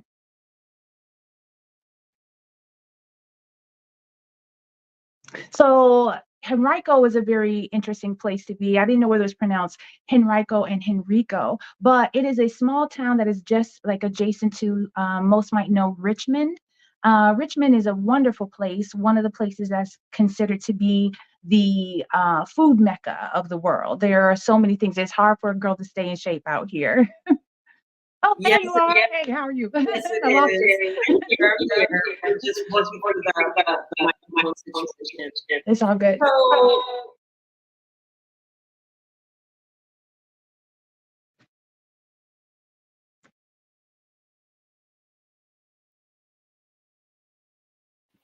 tell us a funny thing that you believe about radio when you Oh man. When I was a young girl, this is long before internet was accessible to everybody the way that it is now, and I listened to radio constantly.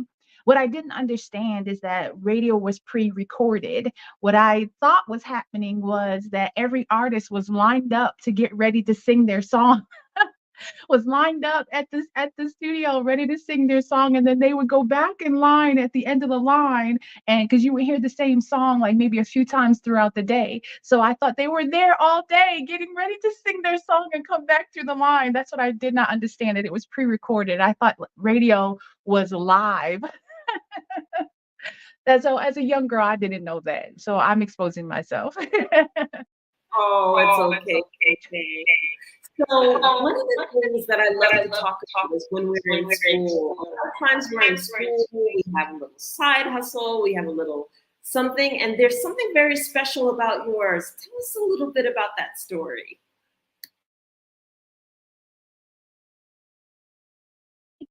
You're on mute. Okay, here we go. Can you hear me? Yes. Okay. So while I was in school, when I grew up in school, being bullied was not like it is now. It was I hate to use this phrase, but it was like a rite of passage in a sense. You were tested in school, I guess. You know what I mean? So not only were you learning your academics, but you also had to prove your heart. Especially in Jersey, when we were growing up, it was, a rough thing. So I was always an advocate for someone who was being picked on or being bullied, because I had been picked on and bullied so much. So what I used to do was I used to avenge the bully, and then it turned into this type of business where I had been known as a great fighter in school. And so the kids would come and say, "Hey, Erica, so and so is being bullied on the playground." And I used to be like, "Okay, I'm gonna come down there, but you know the fee." And they used to give me a quarter to go down there and fight the bully. And so this reputation had grown for me. I became a bodyguard in sense. I was a hired bodyguard. You know what I'm saying? I don't know what it was about fighting that it just gave me a sense of purpose at that time. I felt like I was fighting for not only for myself at that time, but I was fighting for who I was to become. I was fighting for everybody who had been bullied. I was fighting for all the times I had been bullied. And I just poured that into what I didn't know what would become a desire for me to become a fighter, which is what I wanted to be. I loved Layla Ali. I wanted to be Layla Ali. And so I asked my mother, I was like, can I train to be a fighter? I'm really good at it. And I was just always very calm during a fight. You know what I'm saying? So I was really good at it and thinking it through. And my mother was like, no. And that was the end of that. And I had to move on to something else. Yeah. Understandably so, but wow, I can totally relate to that. I can totally relate to the understanding that when there are bullies around and whatnot, you have to be able to take up for yourself. If you don't take up for yourself, you get in trouble because then they never stop bullying. So thank God you were actually there to be able to help your fellow peers out that needed the help. So that's wonderful in that regard. So, I don't wish having it on anybody unless you're good at it and you enjoy it. And if you do, we all take on our vocations. So let me see, you're traversing school, and then I know that at some point in your career, you actually went into the military. Can you talk a little bit about that? Oh man, would you please repeat your question for me one more time, please? Yeah, so I was saying that at a certain point, you traversed school, and I know that at some point you went into the military. Can you talk a little bit about when you went into the military? Absolutely. I joined the military in order to get out of a small town that I was in that I did not see a way out of. I didn't have the skill set. I wasn't a college type person at the time, and I knew that I needed to get out. And so what I did was I tried to join the army, but it just wasn't a fit for me. So I joined the Navy instead. And in that process, I can hear my mother's voice even now: do what you have to do so you can do what you want to do. And she really wanted me to go into nursing, and so that's what I did. I was a corpsman for about 6 years, 6.5 years. I was stationed in Hawaii for most of my time, and I was an EMT, which was probably one of the hardest jobs I've had to do in the military. I did my little bit of time with the Marines as 8404. It was a requirement. The Marines, I don't know what the situation is now, but at the time, the Marines didn't have medics, and the Navy's medics were the Marines medics. And so we had to go and learn how to perform an action with them, which was something that I carry with me to this day as an attribute to who I am now and what I'm able to accomplish. So I did that, learned a whole lot. At the end of my Navy career, I decided to change jobs, and I became a medical photographer. At the time, I was in love with images, and I still am to this day. I love magazines. I love the color stories. I love that type of thing. So I did that for the last probably year and a half or so of my military career. And to this day, I tell you, joining the military is probably the best thing for me. I had like a wild streak. I was like a wild teenager, man. Like I didn't do anything like way too left, too crazy, but I was just a wild teenager in the sense that I had no fear. Like I was just very courageous and very driven off the adrenaline rush of defiance. We'll just say that and leave that there. But you know what I mean? I'm so glad my mom isn't here because she would be like, "Oh, let me tell you everything." But we're not gonna. I'm glad she's not here to tell these stories. But we're just gonna leave it at, you know what I mean. I just really thrived off of that, and it like a double-edged sword to everything in life. That really helped me. That drive off of adrenaline really helped me, which pushed me into some of the things that I'm involved in now. So yeah, that's what happened with that. So that's phenomenal. There you are, this woman in the Navy, and okay, so it's like taming yourself, right? The discipline, you're sitting there, you're doing everything that you need to do for yourself, and you're tending to yourself. And that has to have taken a fundamental change within you. So talk to me a little bit about your mindset when you got out of the military. What changed for you? The military really showed me who I was, what I was capable of. And they say that you know who you really are under heavy duress. And I knew that my heart was ready for entrepreneurship. We know that entrepreneurship is feast or famine. There is a period of time where there is a lot of struggle where you're trying to figure it out, especially if you don't have a blueprint to follow, or you're trying to get into an industry that you don't exactly know how to get into it. At the time, for me, the first businesses that I owned was something called ITM Live and G1 Magazine. I remember my first experience with magazines. I saw Iman, the model. I don't know if you remember who Iman it was, the model back then. I saw her on the cover of Essence magazine, and it just blew my mind. My first words, I'll never forget them, were, oh my God, Black people are beautiful. That was my first thought as like a 15-year-old young girl, is searching for myself and within the community that I was in and within the access to things that I had access to.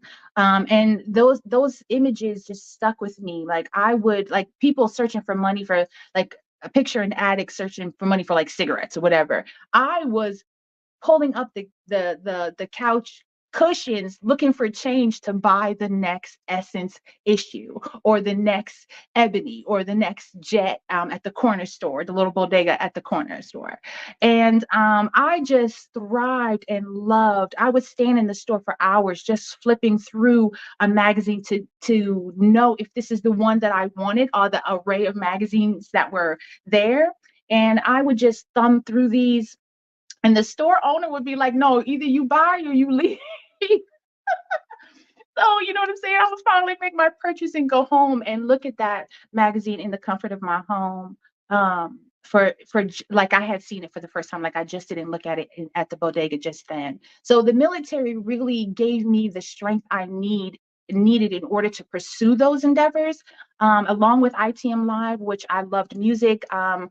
When music videos were first coming around big, Yo MTV Raps, VH1, I can't even think of them all. I was right there. With some of those songs that were like huge at the time. Boy George was huge at that time. Michael Jackson was huge at that time. I loved Ola Ray and Thriller. Can you tell? I loved Ola Ray. Oh gosh. That's what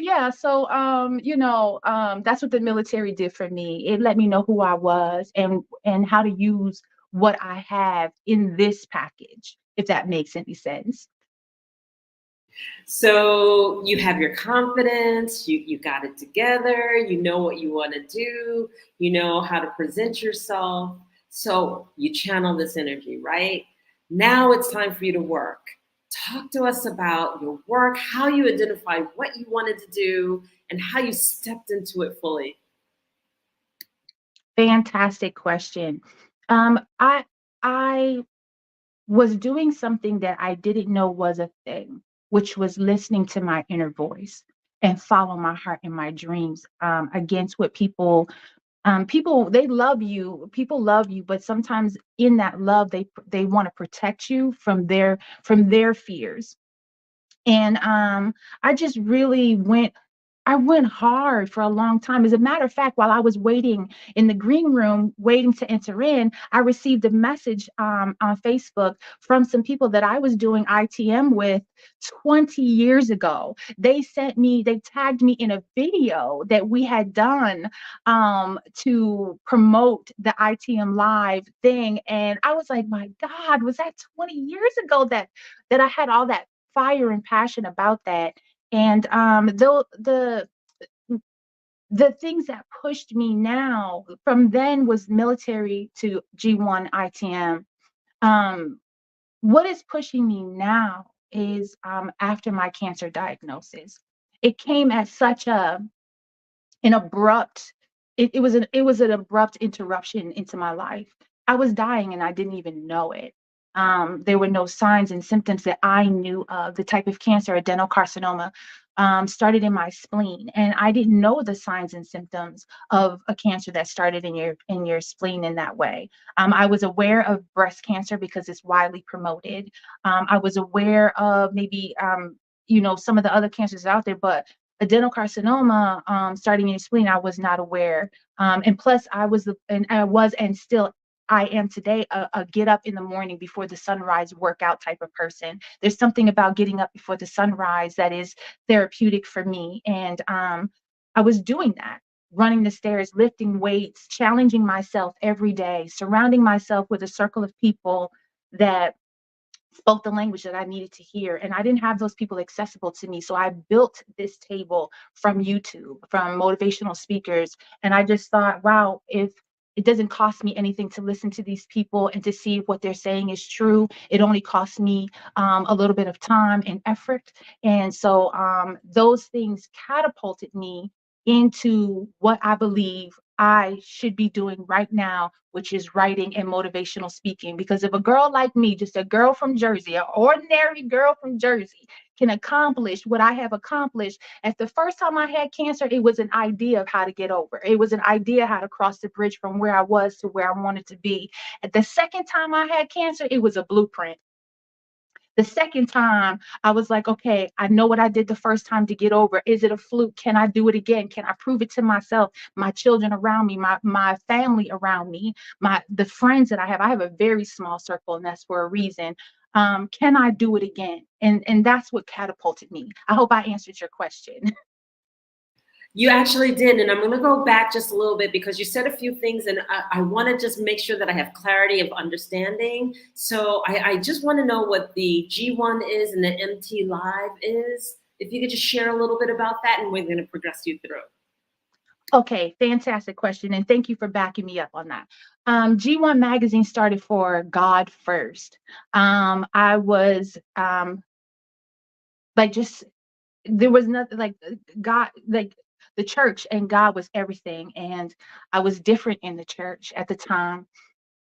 And at the time, jeans weren't accepted, and casual wear wasn't accepted. The idea of bringing your best to God at the time was heavy. But I was unaware of that because I was not brought up in the church. God found me where he found me, and it was not in the church. And so, because like I talked about it, my years as a young girl, you know what I'm saying? I was, you know what I mean? I was doing what young women, I was having a great time living life, and God found me where I was. So I didn't grow up exactly in the church. I have a really strange background when it comes to church. My stepfather, who I call dad, who raised me, was Episcopalian and Black Hispanic. So we went to church on the holidays and things like that, kind of a Catholic thing. And then my godparents were devout Baptists. So then when I wasn't going, you know what I'm saying? So I had this like weird, like kind of presentation of what God, who God is. I'm not gonna say was, who God is at that time in my life. And so that's what G1 was about: fashion. It was about the whitewashed tombs. It was about, that's what I felt at the time. I was wearing at the time the velour sweatsuits were in. I was wearing that type of stuff to church. And believe me, I turned heads, just for that reason, and talked about for that reason. If we move forward to ITM Live was inside the music. And they went together. So when we found artists, we were invited to underground situations where we found Christian artists who had the heart and courage to perform in secular venues. And we will pull those artists back to our platforms and our platform and give them the opportunity to perform and perfect their craft. And so then G1 magazine will report on those things that was happening in ITM and on those stages. That's how that whole thing got started. And it's so funny that you asked me about that. I was just going through that old stuff the other day, looking at how passionate I was and determined I was without schooling. I looked at magazines as the school, and I studied from the outside looking in. And that's how I did with ITM Live as well. I was influenced heavily by 106 in Park. I'm not sure if you remember that show. I patterned ITM Live after 106 in Park, almost like as best I could, like down to the graphics. I mean, young graphic artists. We were just so hungry back then. When I think about that time, it just gives me so much life now. We were hungry back then. So yeah, pretty much that's where that stuff comes from. I love this because the rule is there are no rules. I'm just going to do it. I'm going to do it the best way I know how. This is the way that we're supposed to be living life, instead of taking this projected way of being on and saying, okay, this is what is expected of me. I always have the saying called dream a beautiful dream or you will be dreamt, which is like, if you don't create your dream, then all you do is fulfill what everybody perceives you should be doing instead of doing what you want to be doing. So this is really, really phenomenal. And I sit there and you think about the fact that you got performers to come in and perform.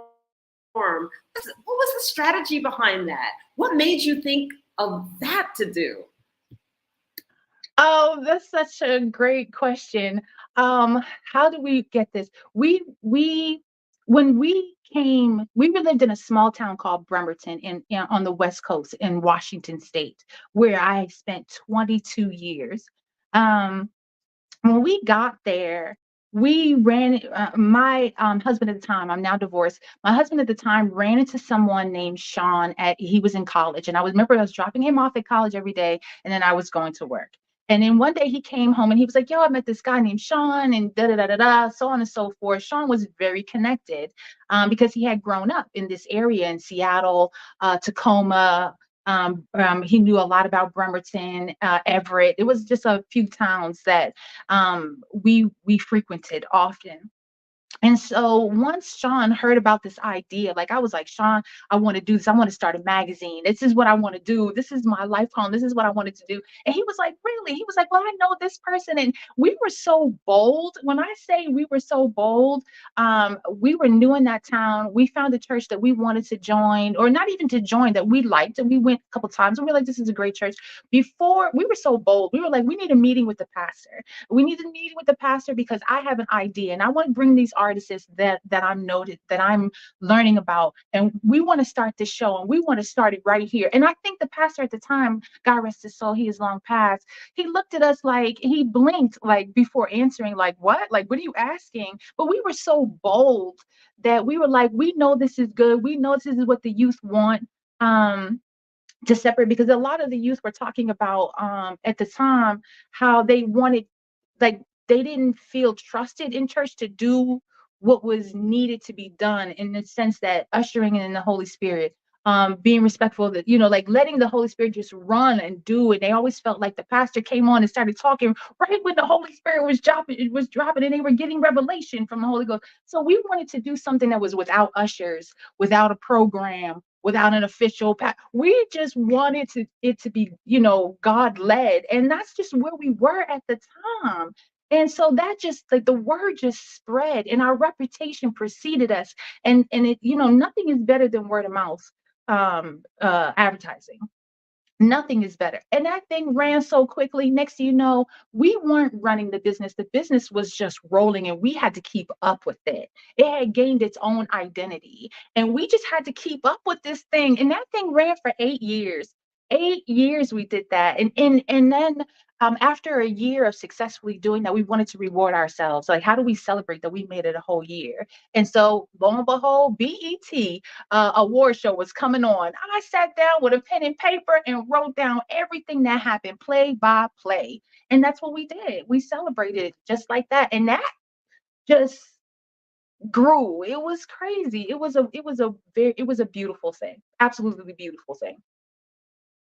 That's a phenomenal story. I think every youth should hear this story, because that's what it is when you are led by your heart. You fall into play, that it's successful. That's exactly what is supposed to be taking place. So that's phenomenal. I'm so happy for you. I love hearing it too. So you have a little funny story to tell us about sneakers. Tell us your funny story about sneakers. Great. This is, and for every entrepreneur out there, I really want you to listen to this, because it was in 2020 hindsight that I realized what had happened.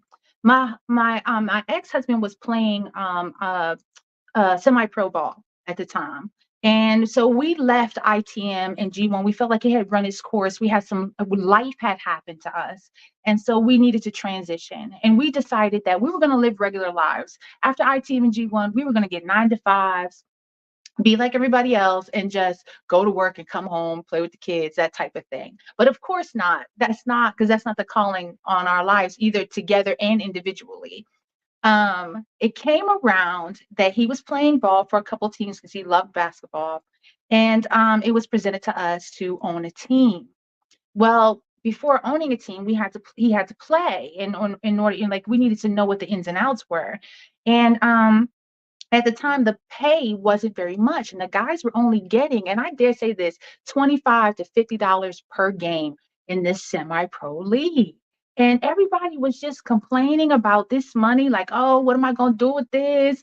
I ain't gonna do nothing. Da da da da da. This is chump change. They just complained about it. And I was just like, well, it's one check for us, but if we can get everybody's check on the team, everybody's $50, everybody's $25. So what my ex did was, at the time we were selling sneakers. That's when we had figured out how to get merchandise from China. And so we didn't know if the Jordans in the Nikes were real or not. They looked good. You know what I'm saying? They were put together well. And if you wasn't gonna tell, we wasn't gonna tell. That's how we thought about it. So he had a whole trunk full of sneakers, and he used to roll around with this suitcase full of sneakers. And so at the end of the game, he didn't even hardly get any playing time. He was a great player, but they put him on the bench more so to keep them from playing against him. They put him at the end of the bench for a little while, and he had to deal with that, which he dealt with that, really well. So what he did was, at the end of the game, he would call the players over to the car, pop the trunk, and be like, "Guess how much these sneakers are? $50." So what he did was he collected everybody's $50, and what was a game that went from making $50 a night for us went to $500 games because we sold our sneakers that was in the back. And so that was the opportunity that we took. And for every entrepreneur out there, I want you to hear and see that, you know what I'm saying? Listen in the situation and scenario that you're in. Listen to the lack and see where you can fulfill a need, because the guys got sneakers and we got money. And that's how that went. And that's one of the things that I think is, you know what I'm saying, just how entrepreneurial business goes and how you think about it. So yeah. So I'm sitting here listening to this now, and everybody who knows basketball knows that they're traveling teams, right? So you're not just doing this in one space, you're doing this the whole season. And we know that basketball teams play, 100 and something games? Really tell us about your entrepreneurial experience here, because you're just scraping on the tip of it versus what it really is. I remember the day my ex came to me and said, this is the next thing. I think this is the next thing. And we transitioned from players. My ex-husband transferred from being a player to an owner. And I remember the day we sat in our room at the desk trying to come up with a name and a business plan. I was in college at the time, so I took this and made this all my homework. So I was in business school at the time, so I did my business plan. We did all the research, and once I had gotten done with the research, I was actually afraid because the ABA didn't have the best reputation. And so we were aware of the pitfalls and why these teams failed. And I think being in school and forcing me to study that really was a blessing in disguise for a lot of it.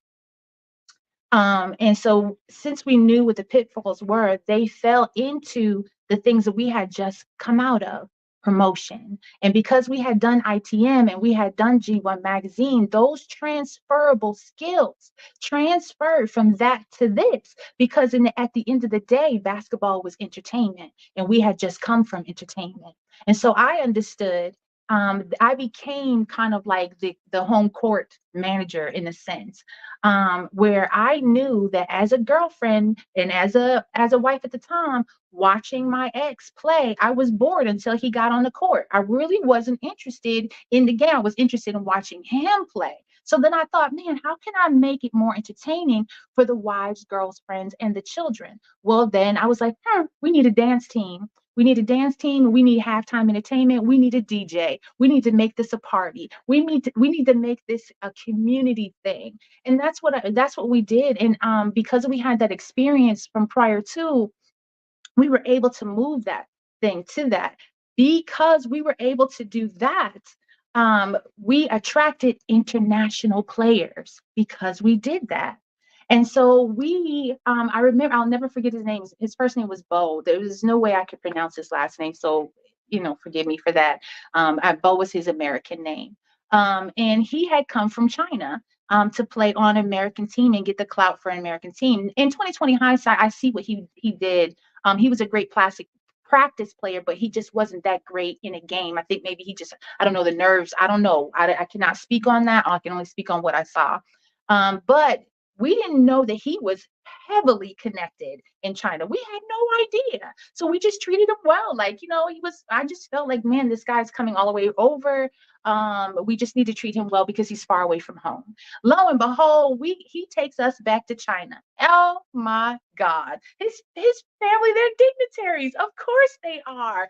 And then we are traveling from town to town. You want to talk about celebrity? Over in China, we had a little bit of celebrity. Like, it was just an amazing experience. Children running up to us. We signed more backpacks. I took more selfies. I found myself in a room full of dignitaries singing karaoke. Listen, anything was possible. You did what you had to do for the job. You know what I mean? I found my role. I was not a player. I was an owner, but I was like, what can I bring to this team? Fashion. That's what I brought them. I brought them fashion. I brought them beauty. And it just seemed like Beauty and the Beast. And it just went together. And it just worked. And that's how we worked this thing. There were a lot of pitfalls and a lot of things I wish I could go back and redo. But out of it all, the blueprint is here. We don't have the team anymore. 2020 came with COVID and shut down a lot of the work. And a lot of people may have thought that was the end of their business. For me, there was a birth of a new start. And I took the opportunity in 2020 to come here to Virginia to start over for myself and bet on myself. And that, I'm seeing business, when you're doing entrepreneurial business, it's more than just the step to step, do this, do that, then do this and do that. There's so much hard work in between stages 1 and 2 that you learn about yourself. And so yeah, that business was crazy. I danced for 4 years. The dancers that I wanted, I couldn't find in the town. So I was like, you know what? Guess what, Erica? You're going to be a dancer at 45. Yes, I did start that. Yes, I did go to Walmart, find me some leggings, ran into a young kid from Jersey who was a dancer and was like, listen, teach me how to dance for like a whole summer. Because girl, I couldn't get up and down in one count. Okay. I needed to get that down. And so that started off my athletic, my workout journey in life. I haven't stopped dancing and I haven't stopped working out since. It's just part of who I am. I love it. I love it. I love it. And so out of all of these experiences that you had, what is your passion? What is it that just calls you from your heart to say, this is it, this is me? As if you could not hear it already, my passion is to share my life journey. My passion is to share the things that I have learned while I was going through the fire. My passion is to share those things with people who feel like they can't move forward into their calling and their dream. I feel like the reason that I went through those things and I did not die is because I went to the depths, to the darkest, and brought back information. I went into the fire. And I like to say that I have been through the fire on multiple times, but something about I look not even smelling like smoke, not even smelling like smoke. And I'm like, I come back with information. I come back with things that only a person who have gone through these things would know and recognize. I can stand next to somebody who is dying, or at least, you know what I'm saying, thinking that they're dying. I thought I was dying, and I was preparing things for my children and for my family, because I thought that I was dying. I was stage 4 B, adenocarcinoma. There are only 5 stages. The next stage was hospice. And I don't know, I just didn't stop. I just didn't stop. I kept telling myself every morning that I got to get up. And that's what I did. And because I know these things, I want to speak to somebody else who thinks that that they're on their way out of here. And until God say it's a wrap, until God say it's over, and still get up. You know what I mean? I just kept getting up. I want to share that passion. I'm very passionate about living. I'm very passionate about creating the life that you want to live. I'm very passionate about how do you do that? How do you listen to your inner voice? How do you know how to listen in the stillness, in the quietness? How do you decipher between the voices that you hear and within your head, the one that is afraid, the one that is foolish, and the one that is full of information to guide you and lead you? How do you engage with people along your path, along your life journey? I'm gonna tell you this: when I learned that my brain was telling me to repeat things just because it's a gathering place of information. It's a gathering place of historical events that happened in my life. When I learned that, and then I learned that I could retrain my brain to help me versus to keep running me into the same negative habits. I jumped on that and took advantage of that. And I'm going to give you one tidbit. That's the reason why I get up so early in the morning. When you wake up in the morning, your brain is most receptive. And so I thought to myself, what if I train my brain first thing in the morning to do the things that I want to do? What if I could train my brain into thinking the things and to coax me into doing the things that are going to bring me success, that are going to help me get up, that are going to help me live a healthier lifestyle, that are going to help me attract the things in life that I want? What if I did that? And since there was no one else around and no one else willing to get up at the time that I was getting up in order to batter my body into success, I listened to that round table that I created.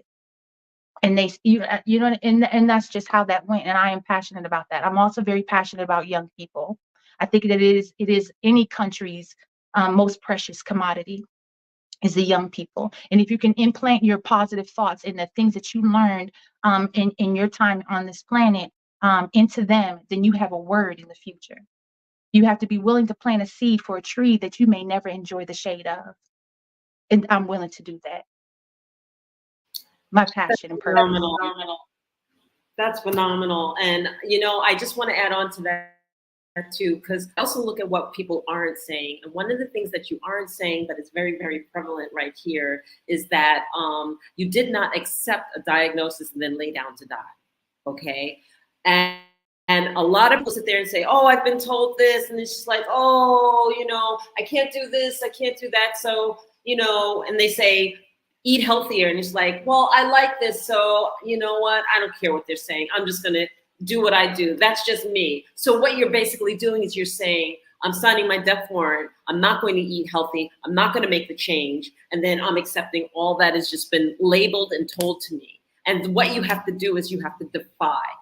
And the only reason I'm not going to come back to you is because I know you wanted to mention to Carol, your anthology in Carolyn. So I'm going to ask you that, but I wanted to highlight that because those are the things that you're not saying, but that you're implying. And I think that our audience needs to hear that. So we only have a couple of minutes left. Tell us about your anthology and then tell us how people can reach you and get to you. Fantastic. I met Carolyn a few months after I was still on chemo at the time. My auntie knew a woman who was in radio. Forgive me, I can't call her name on the spot right now, but she was very instrumental in introducing me to Carolyn. I took a few days to decide whether I wanted to do this or not because it was revealing my deepest and darkest things, and I was putting them on paper for anyone to read. and decided to do that. I ran with Carolyn. Carolyn escorted me through the process of 1,000-word submission into the Her Story 2 anthology. And ever since then, I found that writing was therapeutic for me, and not only for me to look back on and for me to move forward from and see how far I've come, but for other people to see that where I started, and if you can relate to where I was, then you had a platform. I was giving you a platform or confirmation to spring forward from that. And so that's how that went. And it also led me to write another book that I am currently writing right now called Badass. It's my cancer story. It's my business story. I want to say that how can you reach me? Very simply at Miss EJ Robinson at Instagram, Miss EJ Robinson and Gmail. Those are the two ways that you can contact me at any time. Please contact me, ask any question. I will gladly get back with you. I want to thank you so much for sharing your story. Thank you so much for being here. And I'm sure that people are going to reach out to you. Your strength and all of your inner being is such an encouragement to everyone out there. Thank you again. And genius is coming, and we'll see you on the other side. What if you could build your own city? A place where every child can find nurturing people to help them achieve their full potential. A place where every adult can access job training support. Where health education is abundant. Where social justice ruled the land. A place without limitations. Welcome. You have arrived at STEM City USA. It is what every city should be. A safe and trusted community where you find people and resources to help you become everything you are and beyond. STEM City is unlike anything you have ever experienced. It is a digital twin of the world around you, only better. STEM City is about energy and soul renewal. It is more than a digital world. You can almost feel the power of live cultural events, music, and theater. STEM City promises a better future for children with caring mentors and hands-on activities with dedicated tutors to support our youth. STEM City is your passport to a healthy lifestyle with weekly events addressing our community's many issues. STEM City is your financial well-being with helpful information on wealth management, career advancement, job training, and so much more. STEM City is the community you deserve. It is the city where your dreams can come true. STEM City USA, a place in the sky that is accessible to all who reach for the stars.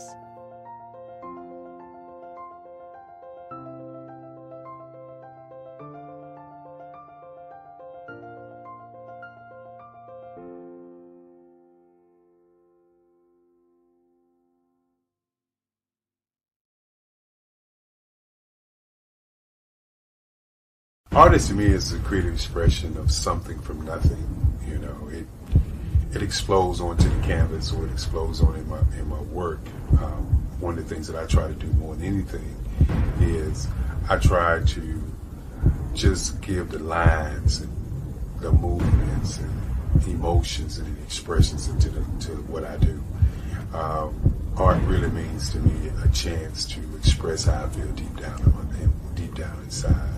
Most of my art begins as a thought that I might have, you know, whether it's sports, whether it's history, whether it's a woman or a man. It pretty much starts as an idea of thought before I get into the actual image of what I'm going to draw. I do a lot of historical pieces. I was a history minor in college, and I love to do history pieces. And a lot of times I'm thinking about history, and then I try to make that history impact you as you look at it. That's one of the reasons I do pictures so large. People ask me, why do I do pictures so big? And I tell them, I want the piece to impact them as they're looking at it, to kind of dominate them, dominate their space. And most of my pieces I try to do off page. I don't try to do anything that's going to be in those four corners or in a square. And I want your imagination to be a part of the piece that you're looking at.